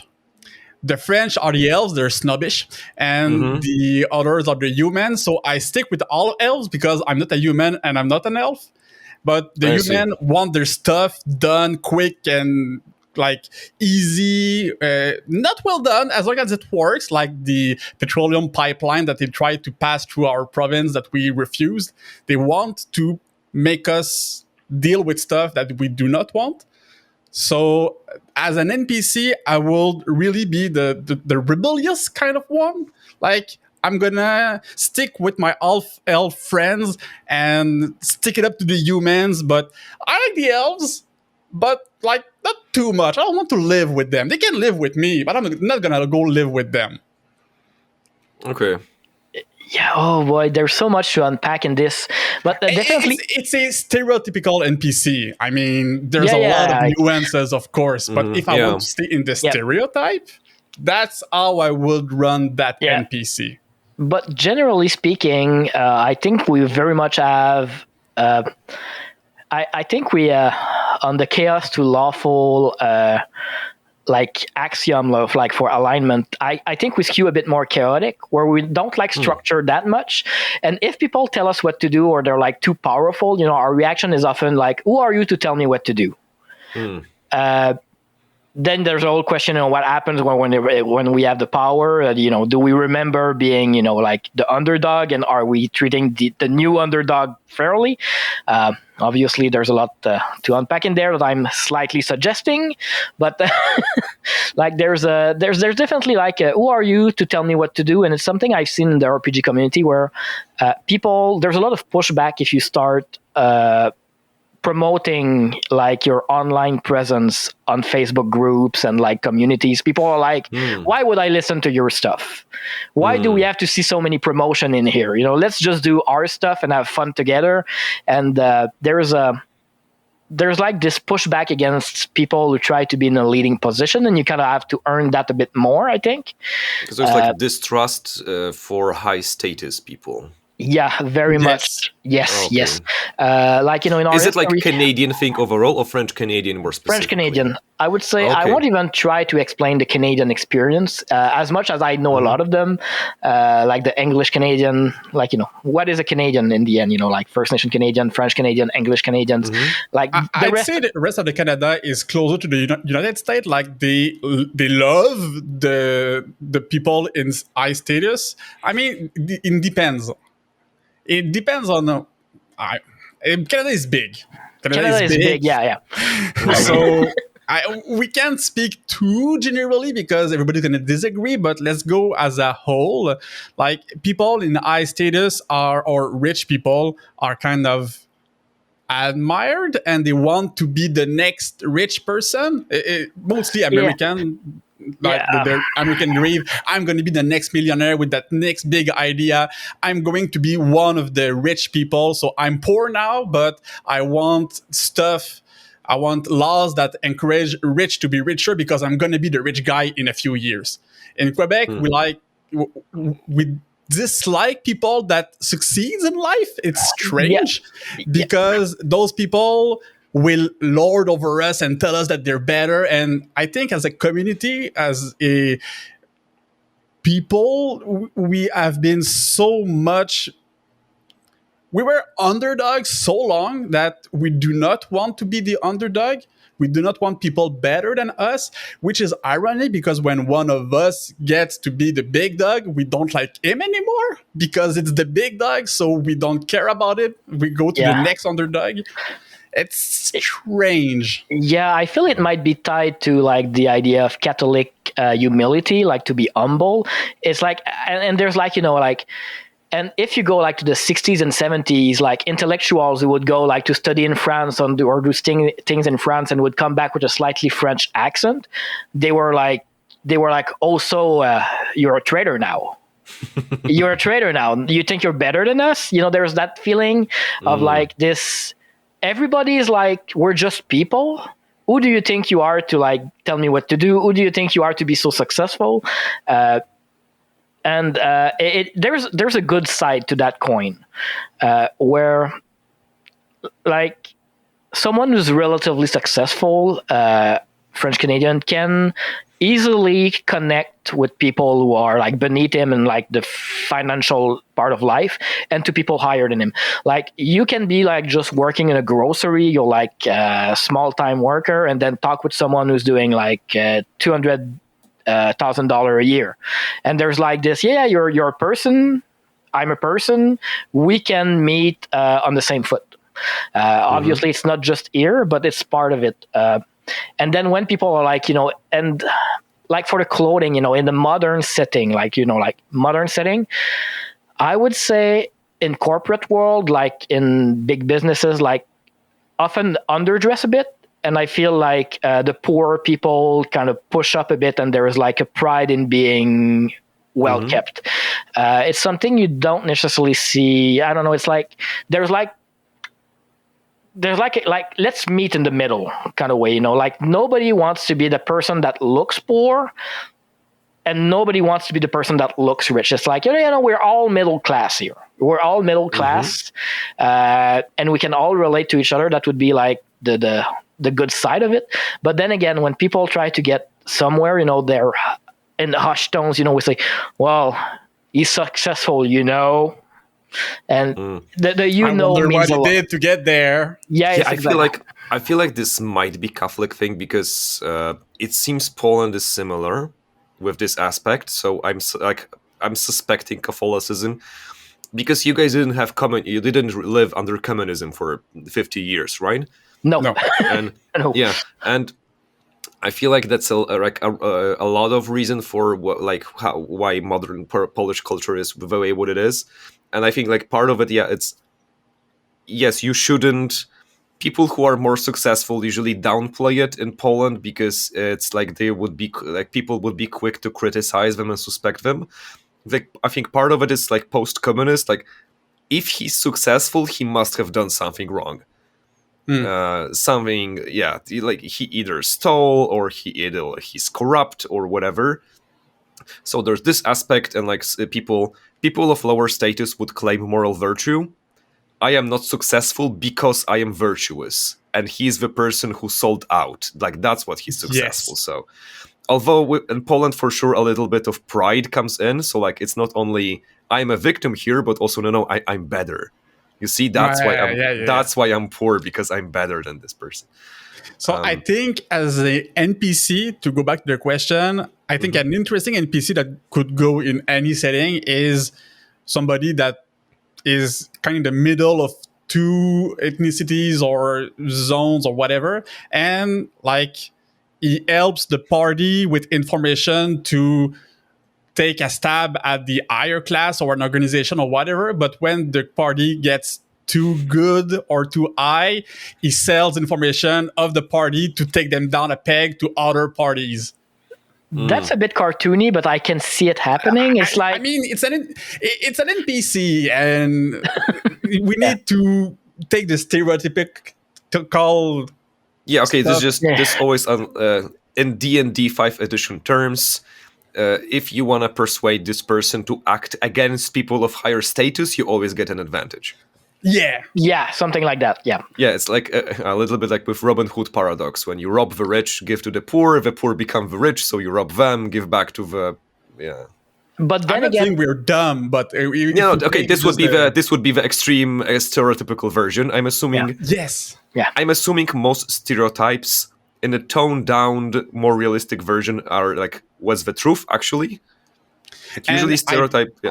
I think the interesting NPC going that route would not do that in spite, like with the feeling of spite, but would have a thought process maybe full of sophism, like logic jumps, and like it works because there's that. And when you talk to him, it's, hey, you make sense. When you deconstruct, there's leaps of logic that does not work, but his monologue works, and okay, I understand why he does that. He's wrong, but I understand. Okay, so understand. So if we were to make actually even like player characters in a Canadian RPG, like language would be important, like whether the characters speak English, French, or both. Like this would be the topic of a Canadian setting, which like it's a nice segue to I guess a Canadian setting. Like let's create a fantasy Canada for fantasy inspired RPG. Maybe like as a bit of a challenge. Let's say it's a Dungeons and Dragons medieval sort of setting, but we want to make it feel Canadian. And like even though That's like of course niche. like yeah. Oh, okay. And of course, like medieval Canada in a like modern sense didn't exist, but you know, let's have Canadian traits of French Canada, whatever they are, in a fantasy setting. Like, what would it be like? I mean, my campaign is practically that already, so I feel like I could start this conversation. Having let's talk about having a over-present religious presence. They can deal with anything, everything. Nobility will have to go through the religion. People will have to be educated by religious people, and they will have the power to dictate laws. And being excommunicated from this religion is the same as being exiled and sentenced to death. Because outside of the faith, nobody will want to talk to you because they do not want to be also excommunicated. Obviously, like older setting right now, not modern one right now. Yes, of course. We're doing a medieval Canada fantasy based on Canada. More like in the 50s than right now. I feel like if we did modern settings for many countries, they would feel sort of the same because of globalization. So like historical seems to be a better way to get more of a like national character of a culture. Also, I think it's very important to have harsh again, even though I get it, like that's not representative of what the culture is right now, of course. But, yes, and in a fantasy D&D setting, you want to have story hooks, and if everybody is happy, you do not have story hooks. No, you don't. I think one particularly you can do to make it more, I guess, Canadian style, is have one location that's speak a different language. But, I have a feeling, correct me if I'm wrong, that in Europe, you might use English as a middle language to meet and talk to people from different countries around you. It is a lingua franca right now, yeah. But the twist in North America, and, like if you talk to someone from Mexico, they would probably have a similar experience. Like you're talking to people for whom it's their first language, though. There's a bit of a difference there. And honestly, the people I meet, a lot of them are, feel bad about only knowing one language. But the truth is, if you're born speaking English on planet Earth in the 2020s, the 2000s, you can get by without learning a second language. If you only speak your own language on an international market, then you have a problem. So only speaking English, I think we can all agree it's kind of a luxury that we don't have. Like only speaking one language. And if I was in Europe, I would probably speak 2, 3, 4, how many languages more, who knows. I'm lazy. I should know Spanish by now. But yeah, there's this weird power relationship where you're dealing in a second language with people who are receiving you in their first language. And this can go good or bad. I feel like modern day today, having a French Canadian accent is not gonna hinder you. Like if you talk to someone on the phone from Washington DC, they're gonna who cares? But I feel like depending where you want to slide that modern contemporary look and feel, if you go back 20, 30 years ago when we didn't think about colonization, we didn't think about all those things, we didn't talk about them, it wasn't really on the radar of anyone. It was like, well, he speaks funny, and you kind of leave it at that, and kind of I mean, if we want to go that way, we can do the nobility in this world speaks Elvish. So in a D&D setting of Canada, all the nobility, all the religious people speak Celestial or Elvish, and the common people speak Common, and they can't understand politicians because they do not know Elvish. The few people that do maybe will try to do stuff with them, but... So is it... Wait a minute. Is Canada reverse Britain? Because for many years, Britain had English-speaking peasantry and French-speaking nobility. Yes, exactly. French was the language of the nobility in the past, and Canada is the exact opposite. French is the language of the poor people. Well, I would say like maybe in Quebec, like if you go out west, you go in Ontario, you know, it's like English-speaking people of different backgrounds. But it's very much like in Quebec, there was like a gap between like and then, you know, I would say like the people with the money spoke English mostly, or they could, or, you know, they were bilingual. They were businessmen. They could do business. But then at the same time, the intellectuals used to speak more French, like, you know, I'm going to call it the church accent. You know what I mean, David? There's an accent that, you know, they have a more proper French, closer to Parisian French, which was like, oh, you're an intellectual, so you're putting yourself above us, and there's that whole thing. But like, I feel like the successful people in Quebec had a bigger chance of speaking English, but like the intellectual, the poets, the thinkers had a bigger chance of like being more formally trained and possibly having studied in France. So it's weird.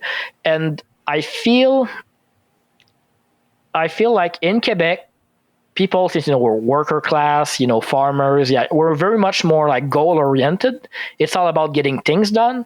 And when you talk too much about ideas and you just do it in the air, it's seen as something like putting yourself above others. It's there's so much things to say, and I'm not making it easier to build an NPC or a PC right now. Yeah, or a setting. It's a setting now. Yeah, but a general, like the gist of it that I'm getting is that you have, so for sure there's like a social hierarchy, and with Canada it corresponds with languages to like a significant extent. I would say it's the exclusion of other people, and language is a good way to exclude people if you do not understand. Yeah, and there's like factions. So you're talking about one religion, but I mean, so what I'm hearing is that there is this like French lower classes who lower classes who speak French and are predominantly Catholic, and then there's the English-speaking like middle class and up who speak English and are Protestant predominantly. So like different groups have like way more tags that like differentiate between the groups. So it's not just, oh, it's basically Polish people, but these are upper class and these are lower class. No, like the lower class has also two different tags that differentiate between groups. And the French people that are successful will have learned the language of the rich people. So in D&D fantasy that I use like with Elvish language, the common people will learn Elvish to succeed in life.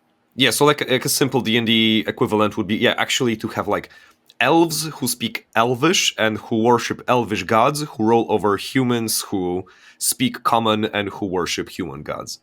Like exactly. That's actually what And then, you know, in an army... Winters... Yes, go. In an army, I guess, you know, like the soldiers would speak common, and then the officers would probably like speak Elvish to an extent and like be in between. And then you would have a few elven people who would be very happy to learn common, and some of them would do it to do lip service and try to, you know, get people underneath on their good side. You know, it's like, oh yeah, I'm willing to learn common, so I'm a good one. So I can give you orders, like, so I can give you clear orders for you to be sent to your deaths. Yeah. Yes, but since he's a good guy because he speaks common, we're supposed to like him. Yeah, but like I already imagine like all the exceptions, right? So like so maybe, you can like someone from lower class, but he's a Protestant. Lower class, but he speaks English as first language. Upper class, but he's French, like, and so on, so on. It's like, all the classic also half elf. Like he has a father that is an elf, a mother that is the human, and that person knows French and English. The French sees him as a English, and the English sees him as a French. So there's lots of the issues to address as interesting plot hooks. And just to be clear, that would be specifically more like for the Quebec province, like that. That language like dynamic is probably there to an extent because you have French Canadians everywhere, but not in such a big number. So if you were in Ontario and you were lower class and Protestant and speaking English, you wouldn't be like put above the few French speakers who would have been there. There might be tension there. Some politician might play on it to try to as long, if the people at the bottom are fighting, then you can do whatever you want at the top, basically. So they might play on that, but you wouldn't say, there wouldn't be like that much of a tension as much. There would be like misunderstanding, possibly like some kind of language-based racism, but I don't think it would be like, there wouldn't be a hierarchy. It would be like, we're a group at the bottom, you're a group at the bottom, and we don't get along, basically. What we're seeing is very much for Quebec, possibly New Brunswick around Acadie. That would be on them. Mostly Quebec. Mostly Quebec. Acadie is different. Yeah, it is. It is. It's... nicest people ever, by the way. These guys, they're not just polite, they're nice. They're crazy nice. But in New Brunswick, it's the dynamic between the French and the English speaker is quite different, I feel. They're mingled completely. They speak franglais. Like the phrase is half French, half English, but not the first half and the last half. There's a French, English, French, French, English, English, French in the same sentence, and you're like, okay, I understood everything because I'm bilingual, but okay. Yeah, nice. They actually, some of them downright speak mostly a language called Chiac. It's not quite English, it's not quite French, it's not quite something else. I think we're past the dialect and we're into different language, but you would have to ask a linguist about Chiac. Chiac is it's its own thing, like it's intense. Yeah, although not uncommon, like regional languages do exist. Creole in Haiti, it's... in Poland we have Silesian, which is like, it sounds like a mixture of Polish, Czech, and German.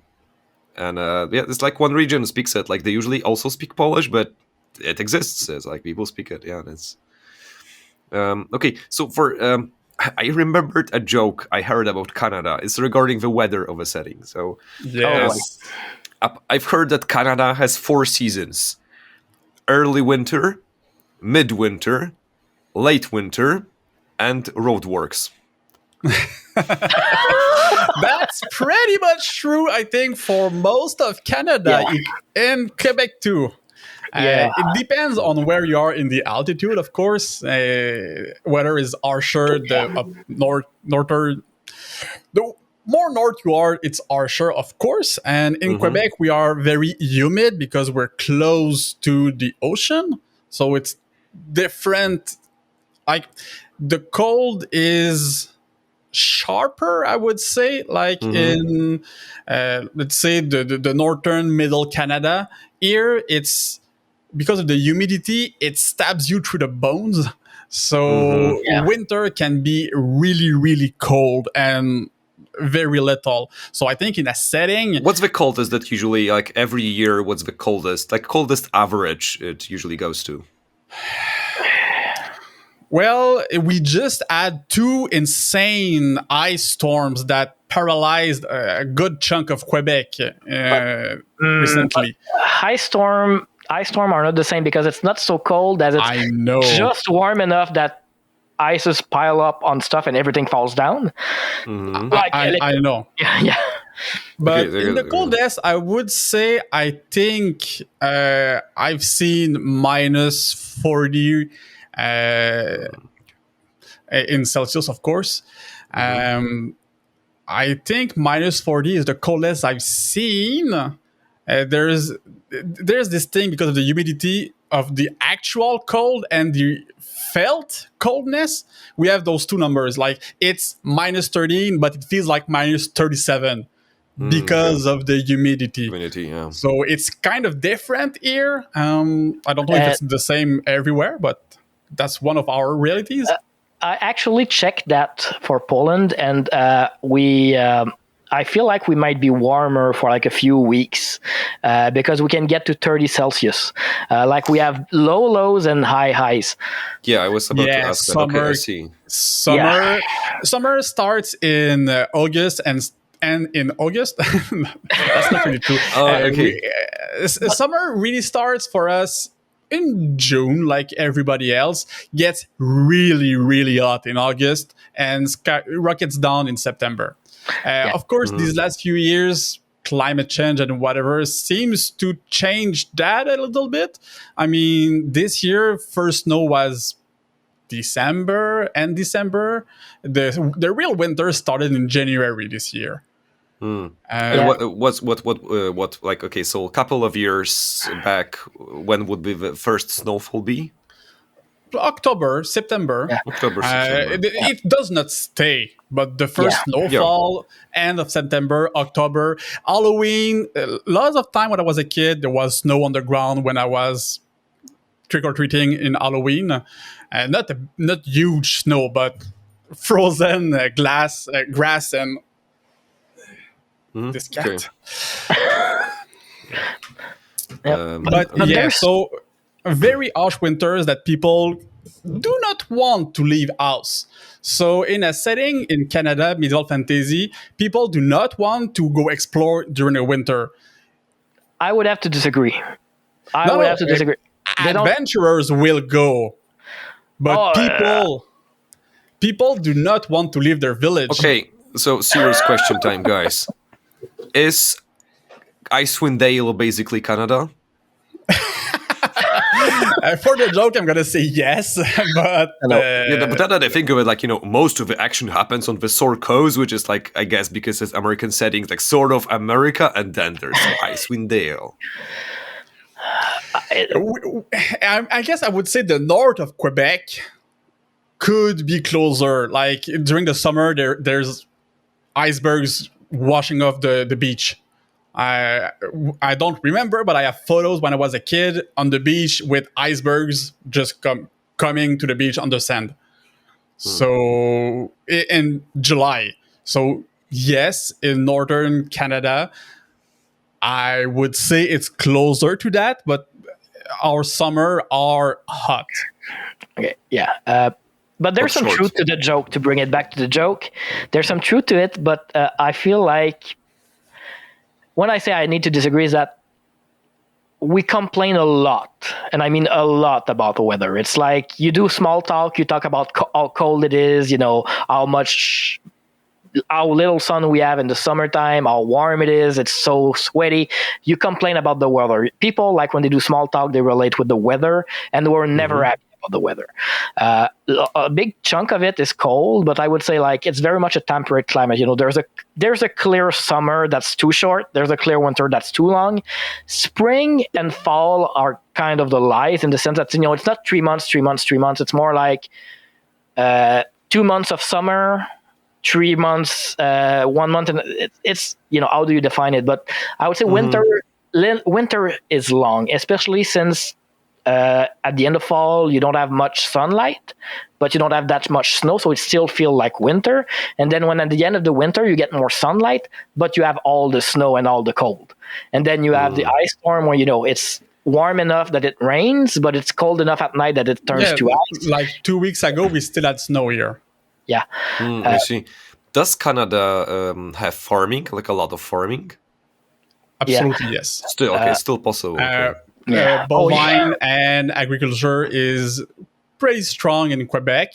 In Canada, also Manitoba, Saskatchewan is mainly prairies, so it is very agricultural. But in Quebec, it is also that we have a strength in Quebec in the energy that maybe we could translate into a D&D setting with hydroelectricity.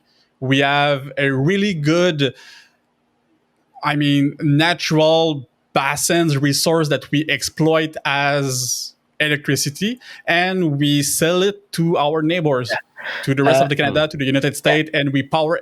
Electricity here does not cost a lot. People complain that it does cost a lot, and it does cost, but it's not as much as it would in the United States or in Europe. Our water is free. We do not have to buy water. I mean, if you want a bottle in a vending machine, you will buy, but mostly because of the bottle, you can have. I mean, I could open my tap and let it run for 3 days. I wouldn't pay any single cent. It's stupid. I would not do that, but I could do that if I wanted. So we have a strong resource that is water and drinkable water. And if we're on to talk about Canada in general, like the prairies, Saskatchewan, Manitoba, Alberta, a lot of grain over there. Quebec has a lot of corn and grain. We have a lot of farming industry, like the milk industry is pretty big. The beef industry, the pork industry is pretty big. We used to, I'm not sure it's true anymore, but we used to export a lot of pork to Asia. I don't know how that works, since we're on the East Coast, so that's weird. But if you go like out west, like the West Coast in British Columbia, there you have more fruits and vegetables. There's warm currents there. And if you look just at the latitude, the climate is very mild there over there. If you talk to people from British Columbia, they're going to say, we barely have a winter. And on the East Coast, even if you compare to Europe, same latitude, you end up with the weird situation where we have cold currents and we have those really cold winter because of that, and then very warm summer because we're somewhat down south, like literally speaking. We're not that up north that much. It's like a true great north and whatever. It's like the truth is we have very cold currents cooling everything down in the winter, and then very warm currents in the summer, like eating it up. Okay. But then, we're slightly at the same level as France, latitude-wise, Quebec City and the middle part of it, and they have like 35 Celsius in the summer. So, and technically we should have the same weather if you just look at the latitude and not the landscape, I would say. If you just look at but landscape is huge in weather. So exactly. makes sense. Exactly. Yeah. So in a fantasy Canada, if I wanted to do like a setting that's representative of all of Canada, I would assume that most of it would still get the food from farming. But then I guess the frontier towns or like whatever way up north probably more like have to rely on fishing, hunting, whatever, because at this point winter is just there's too much winter. Yeah. Yes. And importation. So lots of story hooks with banditry. You get the food from the south and you export lumber or whatever you're there in the north for, like magic artifacts of like, I don't know, elves. Ancient ruins in the wilderness that nobody wants to live there because it's too cold, too barren. And but as much as we complain about the weather, a big important part is in the end, we do go outside, I think. Like if it's minus 30, you don't call in sick from work. You go to work. I know, but in a medieval setting of D&D, normal people will stay in their village. They will not walk one day to go to the city, the capital, to do stuff. They're going to do that if they need to for a doctor or whatever, but they will not leave their home village.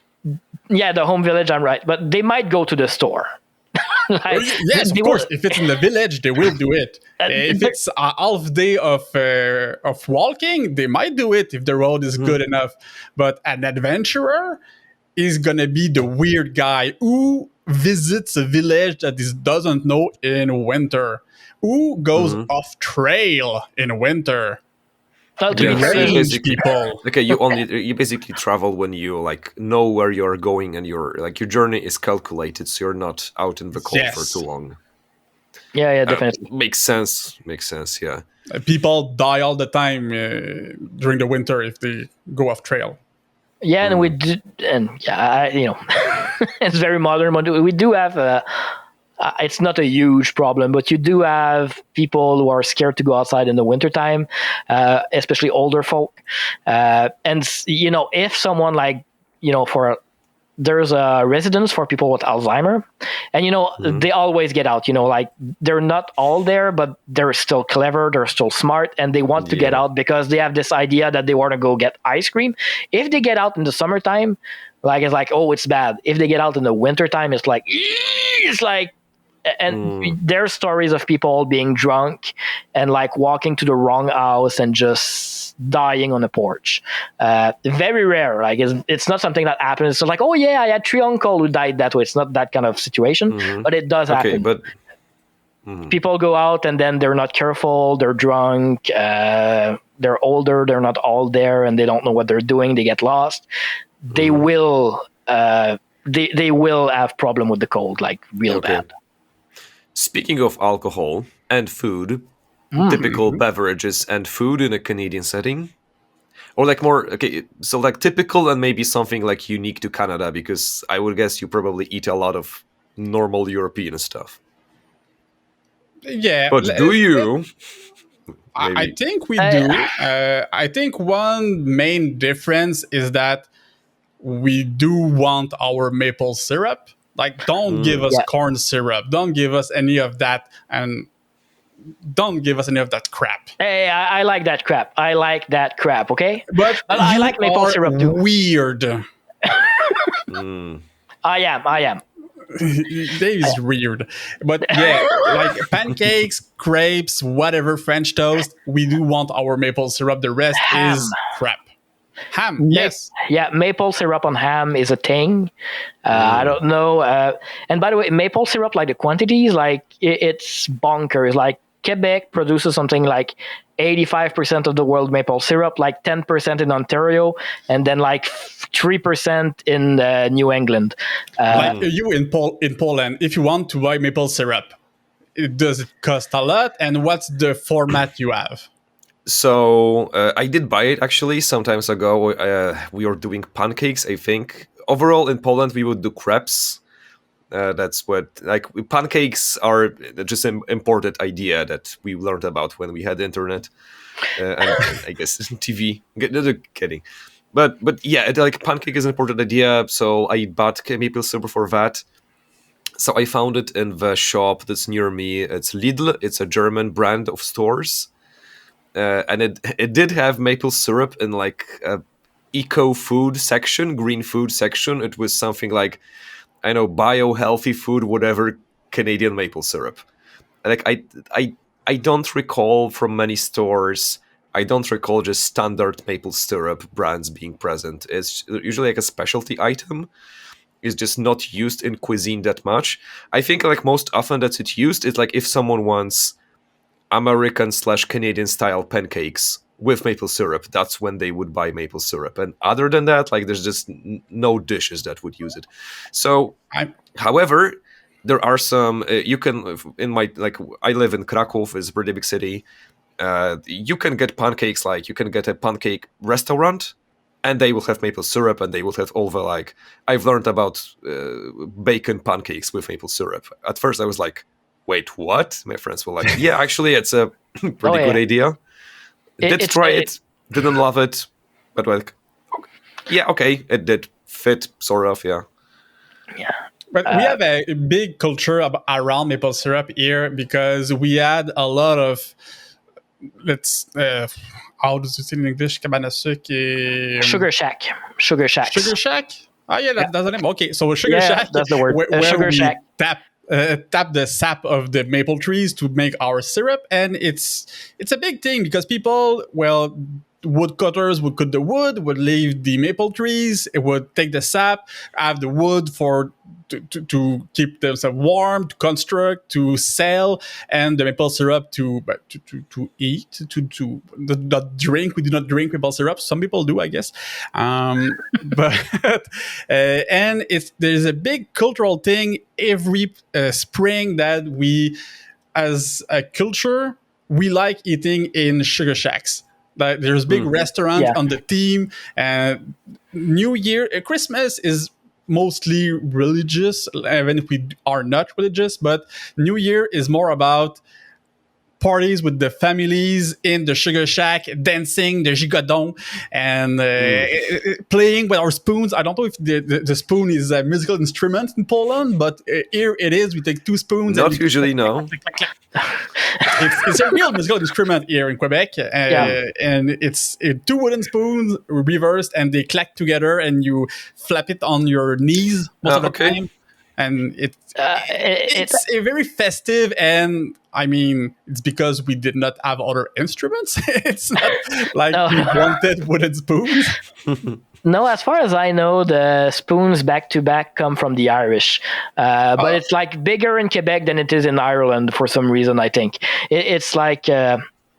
Don't ask me how, don't ask me why, but it's a big thing. Like if you go traditional, like you go 100, 150 years ago, the instruments, we did have instruments, but like the fiddle, with a lot of regional French and Irish heritage mixed into the influence, and the accordion. And for some reason, in my part of Quebec, I would say like the fiddle was seen more as a manly instrument, and the accordion, the concertina, was more associated with women for some reason. And then you would have a lot of singing, a lot of heavy foot tapping to keep the bass. There's a like, imagine a small, tiny hut made of wood, like a tiny shack, and there's like 25 people just singing and dancing. That would be like... The shack is shaking. Yeah, and it's something that we get a lot from like our roots from regional France and a bit from the Irish who came to North America and decided to, I guess, keep Catholicism instead of keeping English. They were like, we kind of speak English. We can go with the Protestant people, or we kind of, we don't speak French, but they're Catholics. So there's a lot of Irish heritage in French Canadian heritage mingled into that. So no, it's big. To come back to food, I would say good food would be food that can sustain a man for a whole day. Like French Canadian typical food, not a lot of spices, not bland per se, but it's more savory, very salty often, like salt is big. Just a calorie heavy, right? Calorie heavy, like a lot of calories. Yeah. It's like lard on toast, meat pies, like just grease on grease on grease. It's like basically, I would say, imagine what a dwarf would eat before going to the mine, and you're like, that's probably breakfast for typical Canadian. There's that history, and then I would say like French cuisine is not that big around here. Definitely crepes over pancakes. Pancakes very much like a British Canadian thing, and crepes being a French Canadian thing. It's that's how it is. Vegetables, I would say corn. Corn, depending where you go, course. Like I think it's in some country, like they see corn as like this animal feed. I think it's Spain. Like the idea of eating corn on the cob doesn't make sense. But yeah, another thing that's just Europe in general, because the corn was imported from Americas. So like corn is it's not really a staple in any European diet, I don't think, because like Europe is much more wheat based, because that's been grown for hundreds of years, and corn is just been for 400 of years. So but no, here it's huge, and we do a thing called an épluchette, which is it's basically like peeling off the corn, and just have like a big like kind of summertime little party, like very traditional. Like you gather up the corn, and then you basically unpeel the corn and remove the leaves, and then you cook the corn and you eat, and all the kids and the families can have a party together. And in a modern setting, that's like a summer festival, early summer festival, where people gather. There's a show going on. Smaller time, more rural areas, because I guess you could do it like in the middle of the city, but normally you do it where the corn is. If that makes sense. And depending, like for example, some corns are better regarded than others. I don't know where I get there, but like I believe they call it sweet corn or peach corn in English, but we call it often like maïs deux couleurs, like it's 2 colors, and it's a bit more sweet to the taste. And people are like, oh yeah, the corn in Neuville, like that's the best corn in Quebec. I see. I think my American friend did introduce me to types of corn, but as a European, it's a beautiful thing. Yeah, as a Polish person, like yellow corn was the one I knew. Like it's, and we do either either buy it in cans, just already separated grains of corn, or on festivals you could buy fried corn and eat it from the cob, or you do popcorn from it. Yes, and of course. That's mostly it. Of course, nowadays there's all types of food always, but traditionally, yes, not a lot of corn, I think. In Poland, for sure, Europe in general. Okay, landscape-wise, I'm imagining like mountains and forests, first and foremost. But then I guess the coast and plains. Yes, it depends on where you are. Not a lot of mountains in Quebec. There are some, maybe in the rest of Canada, especially in the Rockies, British Columbia. Of course, the mountain range there is very important. We do have the Appalache mountain range. It's kind of the short size for a mountain range, but it is there. And mostly, I would say, a dense, fertile land inhabited by the most people, and then huge barren lands. It's not that it's not fertile, it's that it's not fertile enough to be worthwhile. So people can live there, people do live there, but at that point, it's just you don't really want to build stuff there. The ground is too hard, you can't make stuff grow. So the landscape would be mostly lakes, rivers, mountain range, and dense people living around the fertile stuff.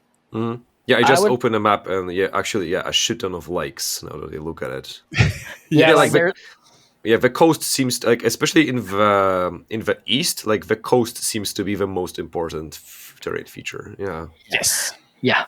And I would say like there's a lot of rivers in Quebec, so definitely lots of valleys. Mountain, not so much, but different altitudes. Valleys, yes. Yeah. Valleys, okay. Yeah. So when you explore, you can't see, even if you climb a tree, you won't see very far because there's slopes and valleys and... Yeah. Like definitely like you wouldn't like take out a rope and climb, except in some places. Quebec City is a bit special because it's in the cliffside. So like Quebec City and Lévis, like the 2 cities, there's a river that's pretty wide there. And there's a cliff, but most places would just be like a nice walkable valley where you can go up and down. And often people obviously settled near the river. And then, would keep the upper part of the valley more for woodlands. One interesting thing we can talk about is the Drave, where we would transport wood through rivers, which caused a lot of problem because then the bark would like fall at the bottom and create like pollution in the end. Older times, they didn't care much about that, but a typical thing that you would think about in Quebec is people moving wood throughout river and like stamping wood with different metal pikes to identify which businesses owns the wood. And then you would have people walking on the big timber and they would just like run around and like say, okay, that's our wood, we're going to bring it there. That's the other person's wood, we're going to let it flow away. And very dangerous, very hard work. Because when you stamp on the wood is still in the water. So you walk on the wood that's on the water. It gets slippery. And, we're talking about like the 1800s, early 1900s. It's a kind of industry where you're like, okay, people, if you fall down in the water, you're probably going to get your head squished between 2 big pieces of lumber. But people did it, and people took pride in it. I'm trying to say more than I need to say in the sense that maybe there's a nugget of something for an NPC in there. And there is a song, it exists both in French and English, It's La Valse du Maître Draveur. It's the waltz of the driver? Anyway, but yeah, it's about, how the ladies want to see the Draveur at the pub or, at the party at night because he's very nimble on his feet and he's a good dancer. And it's that like kind of a love letter to that job that was very hard. But the guys doing it like very nimble. It's like a circus thing. It basically, you take those guys and you put them in a circus context. It makes sense. Although, like, it seems like they're part of this, like, frontier ethos of people going to the cold frontier doing hard labor. Am I correct in this? Yeah, and yes, most woodcutters would go to woodcutting camps for a period of time before coming back to their wives, to their girlfriends, to their family, to their farms.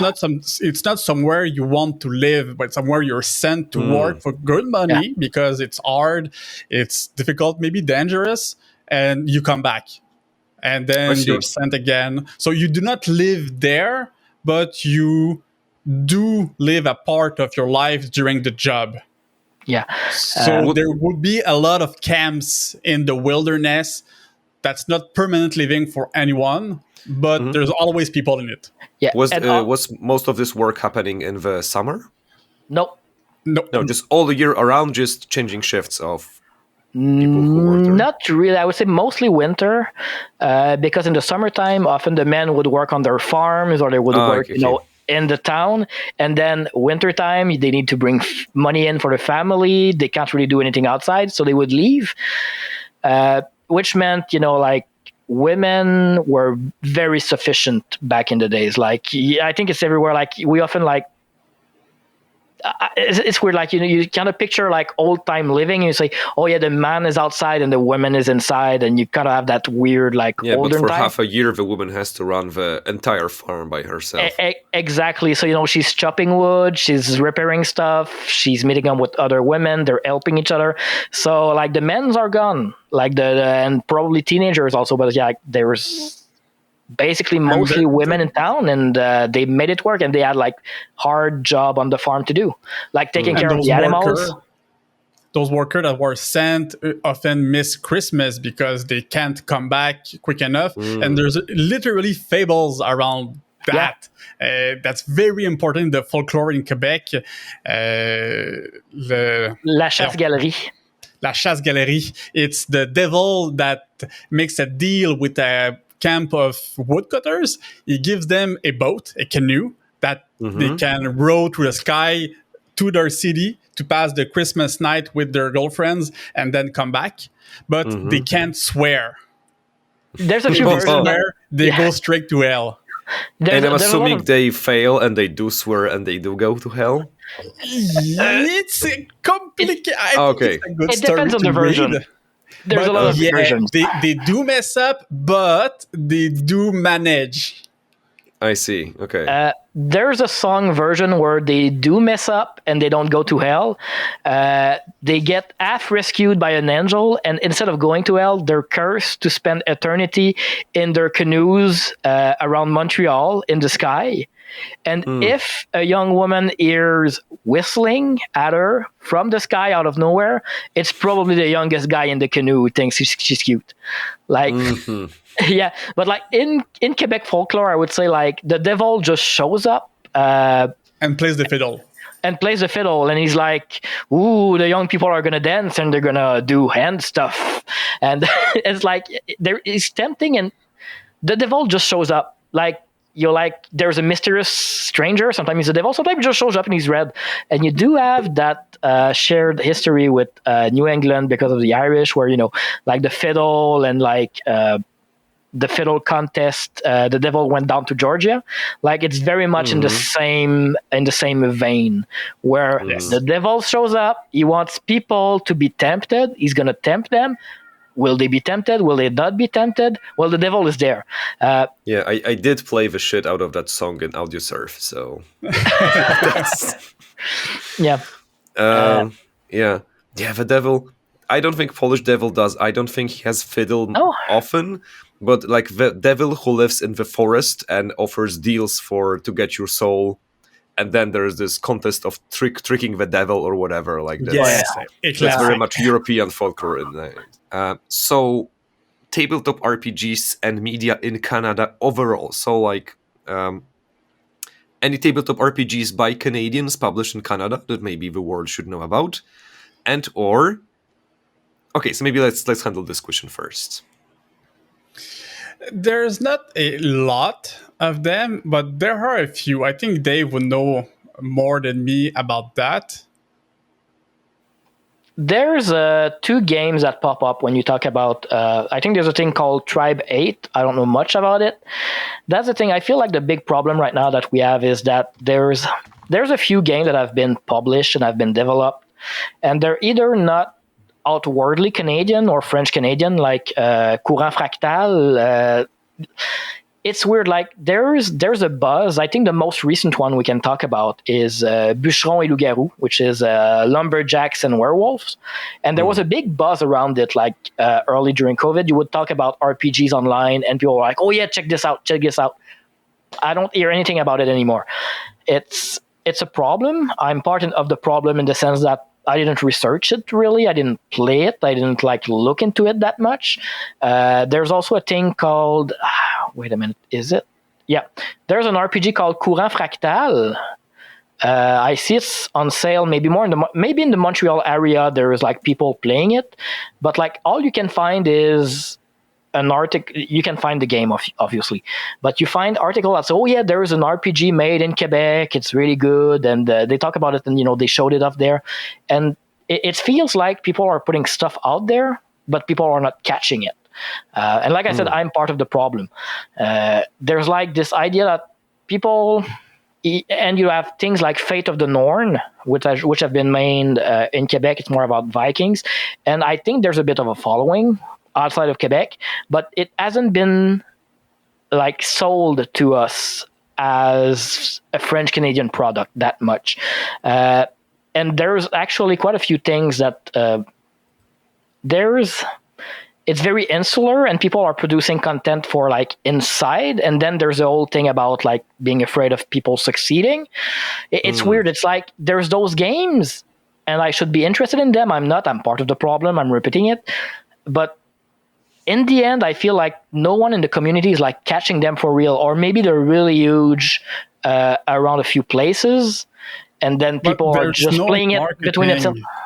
There's no marketing about them, so it's pretty hard for the uninstructed to know about it. I mean, Bucherons et Loup-Garous, Lumberjacks and Werewolves, the game looked fun, but I only heard about it because one of my friends was into niche RPGs and told me about it. If it wasn't for him, I would never have known that it exists, and I didn't even know that it was published. It was out. It's out for a while now, and I didn't even know it until, I guess, last week, I think, I heard about it. So, it's sad, but I don't think it's a us problem rather than a marketing problem. And since we're kind of small in general and in French, we need to break through in French Europe to make the numbers, or write in English. Yeah. We're big in Quebec in video games. We have like two big Ubisoft studios. All the Assassin's Creed are produced here in Quebec. And a lot of other games too. We have a powerful industry around the 3D movies and all kind of different video games, Electronic Arts, lots of studios. But in the RPG, where it's more game design, and if they want to do it in French, that's a big hurdle to overcome. Yeah, and like one of the things that I would say like that you need to watch in a sense would be like Dans une galaxie près de chez vous, but that's not available in English anywhere. It's not like about available in Polish. It's just not there. But if you talk about a band of adventurer going on an adventure and there's goofiness involved, it is the thing in Quebec that people kind of relate to. It's kind of a Star Trek parody. Like Earth is completely destroyed, and they need to find a new planet to move there. So it's the name is In a Galaxy Close from You, and they try to find a new planet to bring all of humanity there, and it's like a bunch of people on a spaceship. And when you describe RPGs and you say, "Oh yeah, it's a bit like this," people get it around there. People who have never played, you can play that kind of story in a medieval setting, or you say if you do lasers and feelings and you like kind of hint at that, people like instantly get it. You're like, we're a team. There's tension. We have a mission.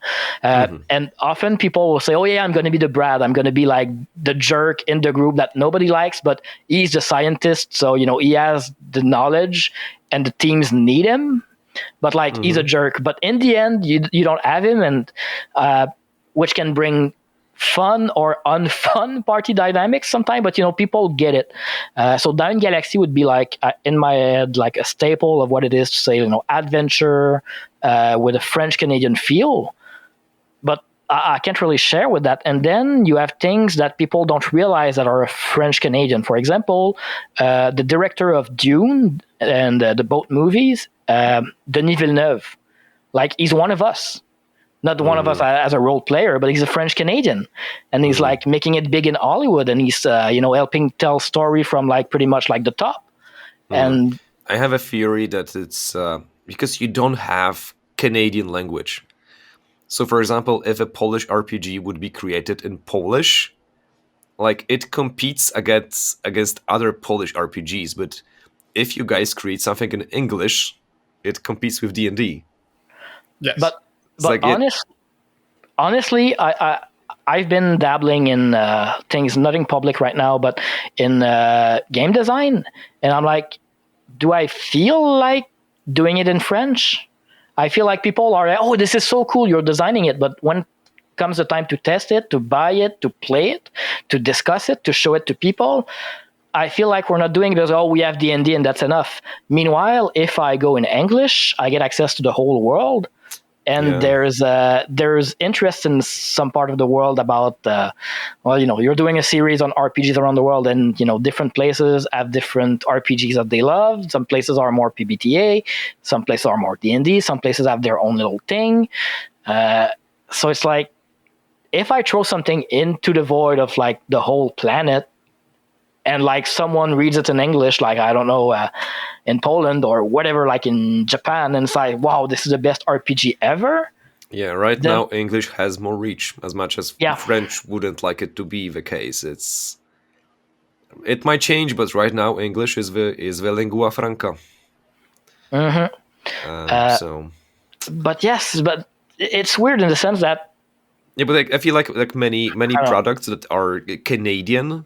Like, I guess this would be more for like British Canada, but like people wouldn't recognize it that Canada is just made English, so probably North America or Great Britain. Yeah.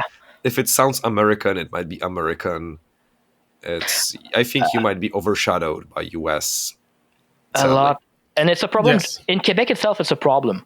I'm going to name a staple of what it means to be like go on adventure. Like for me as a young D&D player, it was the Sinbad TV show. Like from the 90s. Did you watch that? Yes. I've heard about it. I don't think I've seen it. But it's a Canadian show. Like it's typically Canadian. Like if you ask people in the US, what is a Canadian show with adventure? They might tell you about that Sinbad series. In Quebec, most people are not even aware it's a Canadian show. There's a few things like that. And now I don't know, it's like Courant Fractal. I'm going to repeat them. Courant Fractal, Bucherons et Loup-Garous. I think there was a thing called Archelon Chronicles that they tried to kickstart a few years ago. Didn't really. It's like... they're not bad games as far as I know. They just don't have a following, or they have a following, but that following is not online, and it's like very localized. Maybe. Also, in Quebec, to be a bestseller, you need to sell 3,000 copies of something. 3,000, it's nothing. You can't even pay 1 year of rent, and that's a bestseller in Quebec. Yeah. So for a novel, for example. Yeah, for a novel. So if you want to succeed, you need to get out of Quebec or be a huge bestseller. it depends what is succeeding also, because succeeding might just be like knowing that there's 100 people running 25 games of your game, and I'm not even sure Bucherons and Loup-Garous has that. Succeeding I don't even know is living with your product. It depends if it's a hobby, if it's a hobby that you monetize, or if it's a job. Yes, but if you want for this thing to become mainstream, to be known, to be like Loup-Garous and werewolves and Bucherons. Bref, if you want this game to succeed, it needs to be known worldwide. And for it to be known worldwide, it needs to have some grip, and you need a lot of sales. But Quebec, I see, like it's less than 9 million people, right? So not. Yeah, it's not big. It's not big at all. There's twice as much people in Paris, the city, than there's in the whole province of Quebec. Yeah, but makes sense. What I find weird is that Bucherons and Loup-Garous, like every time I did a podcast for the work, for the game board, the game shop, we would have people say, "Oh yeah, Bucherons and Loup-Garous," like there was a buzz going on, and it just didn't survive. It just went away. Sorry, and in the end, it's like we would have to like maybe get in touch with the author and see what they think about it. And I wrote to him, but he did not answer back. Yeah, I don't know why. Maybe he went to the spam folder. Maybe he's like, "Oh, I'm not into streaming." I don't know. But yeah, I know you wrote to him. But it's and then Courant Fractal. It's like it was in the media. It was like maybe not like the main news, but it did end up on the news site in Quebec. And I'm like, I never met anyone who played. I don't ever hear about it. When I hear about it, it's because I write down Quebec RPG, and that's it. So there's definitely something weird going on there, and I feel like it might be bigger, and it's just like word of mouth, and it just doesn't get online in my face, but it's somewhere, If all goes well, maybe the AI will make us rich overall, so that the niche, like more niches, will become viable. It has happened in history, right? 500 years ago, we all would have been farmers. And now we can be like game designers and podcasters and whatever. So maybe if all goes well enough, after untold amounts of suffering, people will be able to survive by selling 100 books or like 200. And we'll see more local RPGs. Maybe, here's hoping, I guess. I don't want D&D to be like the 80% of a market forever. It would be nice to have more ideas and more diversity. D&D. I like D&D. I enjoy D&D. I play D&D, but I do realize that it's not the best game system for other stuff than fighting. Yeah, especially as it's not like one size fits all. And again, especially because D&D, I'd say like D&D is very North American in its genes. So sometimes I would fighting. Even when the fighting happens in D&D, when you're over level 11, it's a slog.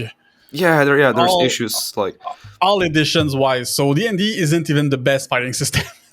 Yeah, sure. Yeah, agreed.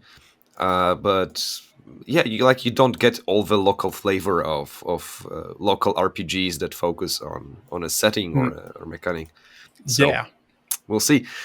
Last recommendations is like this is outside of tabletop RPGs, so and like limit yourselves reasonably, because the less proposal, like the less recommendations you give, I guess the more likely the people are to check them out, and the bigger the list, harder it is to start.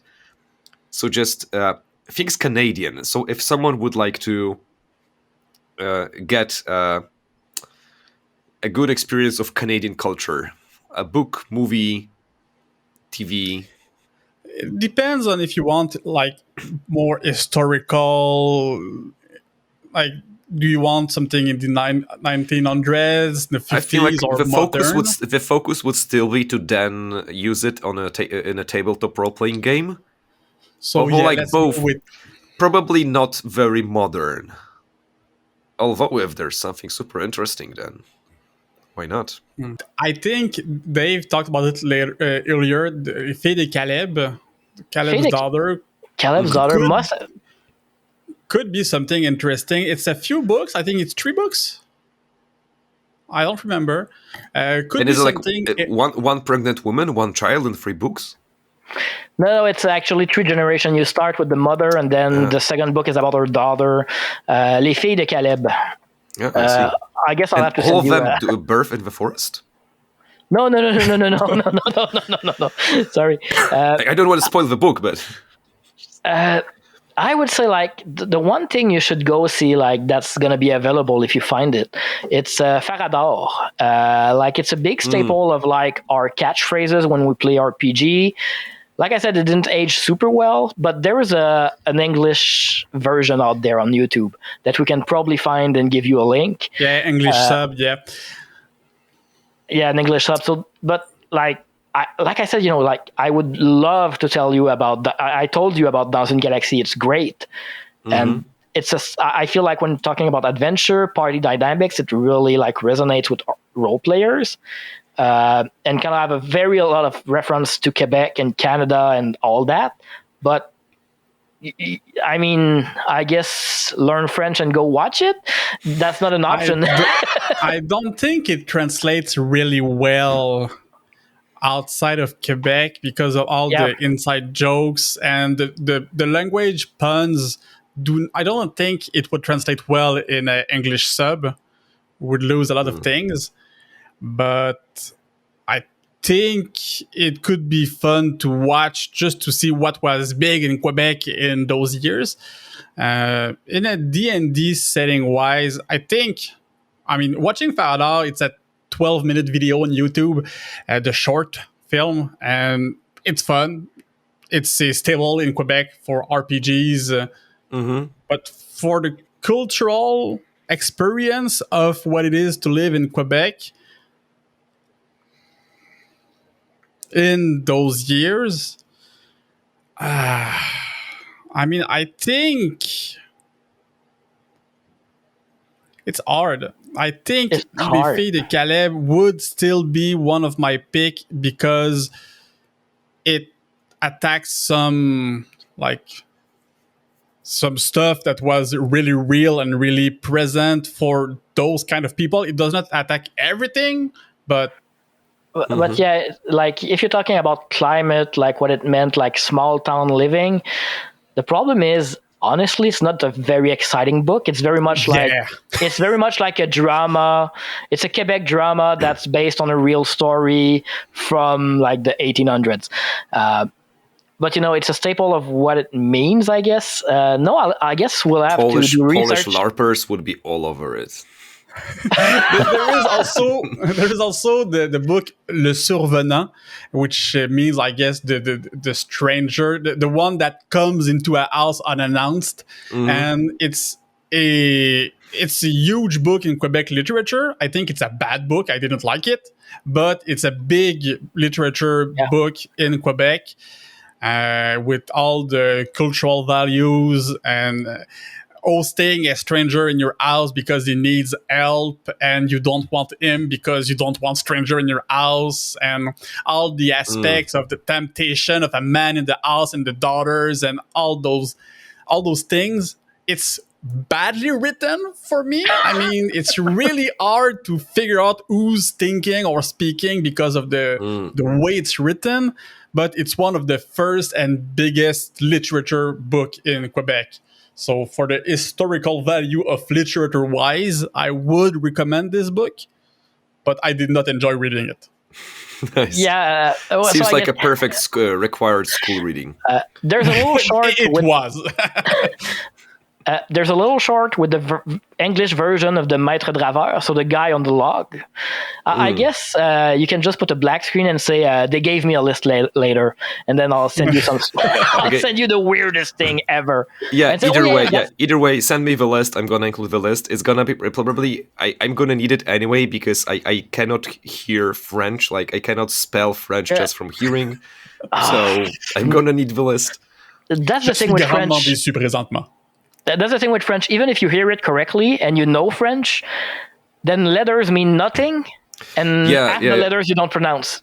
Yeah, exactly. Apparently, you guys hate H first and foremost. At least the French. That's what my friend told me that just whenever there's an H, you just don't fucking say it. And also, No, I in remember. English, we don't. We don't. And then we say it at other places we shouldn't. Like when I was talking about dwarves mining ore, I'm like, I put an H in front of that O and I shouldn't. I shouldn't put an H there because there might be a W and that's not okay. Yeah. And then I remember back in the day I was working like with a Frenchman at a company, and I'm like, Polish as a Slavic language has this advantage that basically like what you hear is how you write it. And the guy's like, oh, but with French it's the same. I'm like, okay, come here. What is this letter? He's like, X. I'm typing Bordeaux. How do you spell it? How do you say it? And he's like, oh, Bordeaux. Yeah, Bordeaux, it would be like Bordeaux.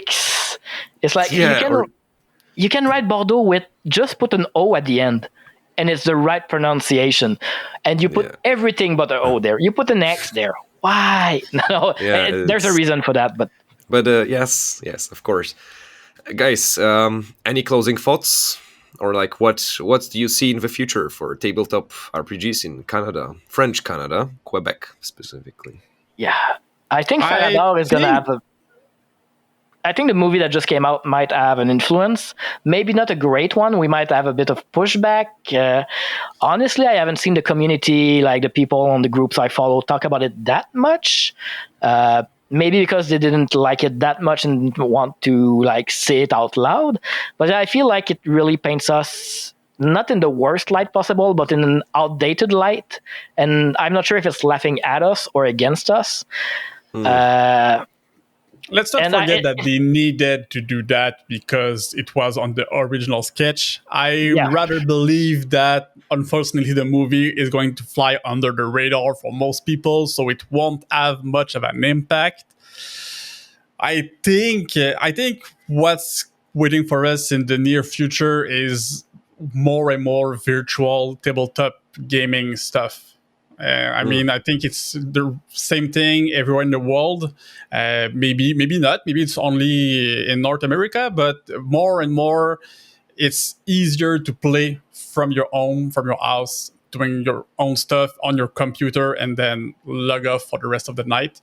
So I think that's where RPGs are heading in the future. Mm-hmm. Yeah, I think it's going to go like very naturally or something else. I don't know. I don't know because right now there's no. It's hard to say where we're going exactly because I feel like we're not unified enough in the hobby, and like I feel like there's like I hinted at it. I feel like there's things going on that never got to me. And I'm not the guy who's like not online, I'm in a few Facebook group, I'm reading stuff, and I feel like maybe someone is gonna pierce. There's a few streamers who are pushing hard. Maybe they're gonna get lucky. Something's gonna happen. There's gonna be a boom. I don't know. Although it seems like with Quebec being under 9 million, like one Discord server, just RPGs in Quebec would be enough to handle the entire French Canada RPG community. Although I guess if someone would create it, other people would be like, who are you to create server like that? You think you're better than us? Exactly. No. Exactly. And there's a few places, but those places, like, they don't keep people's attention. There's a Facebook group that used to be pretty active, and now it's somewhat dead. Like, the D&D group is active. Like, there's 2,000 people on it, I think. And, there is discussion. People are looking for groups. People are looking for people to play with. People are discussing, like, books coming out. But it's always the same name you see, It's like there's a very vocal minority.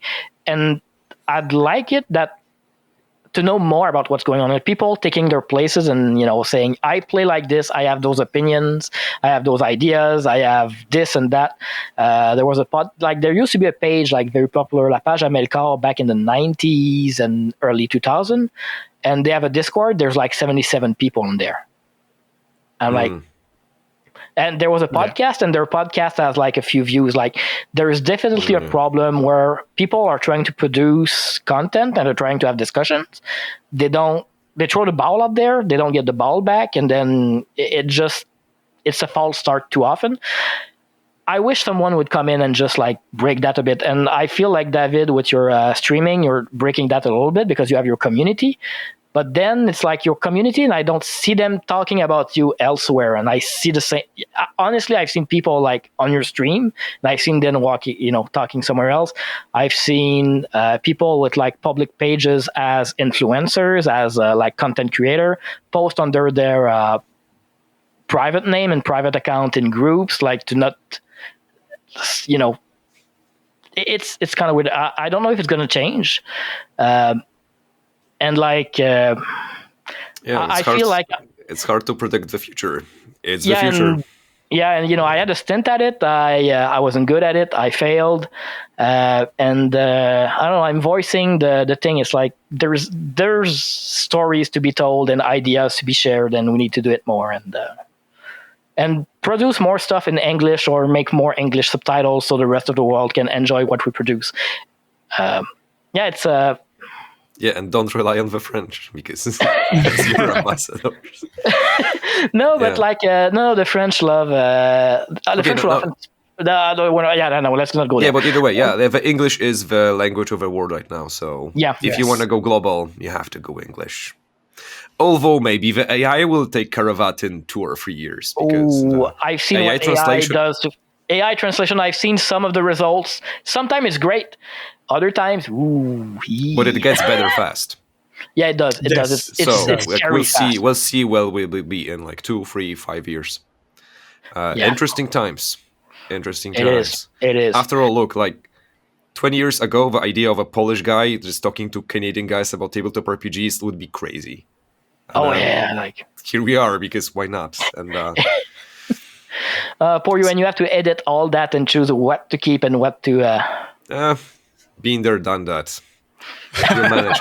So, guys, thank you to the viewers. I don't know how long this video is officially. We are talking right now like 4 hours, more or less. It's like crazy. 4 hour. So like crazy. Thank you, guys. Thank you for the talk. Thank you for giving us a glimpse into Canada within Canada, Quebec, and. I don't know. See you on the internet. Good luck with the French Canadian community.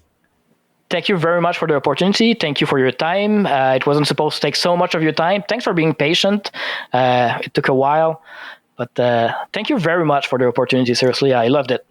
Sure, awesome. It was easier to set up this than set up an interview with the French. So, I think you could make an hour-long video just us talking about the French.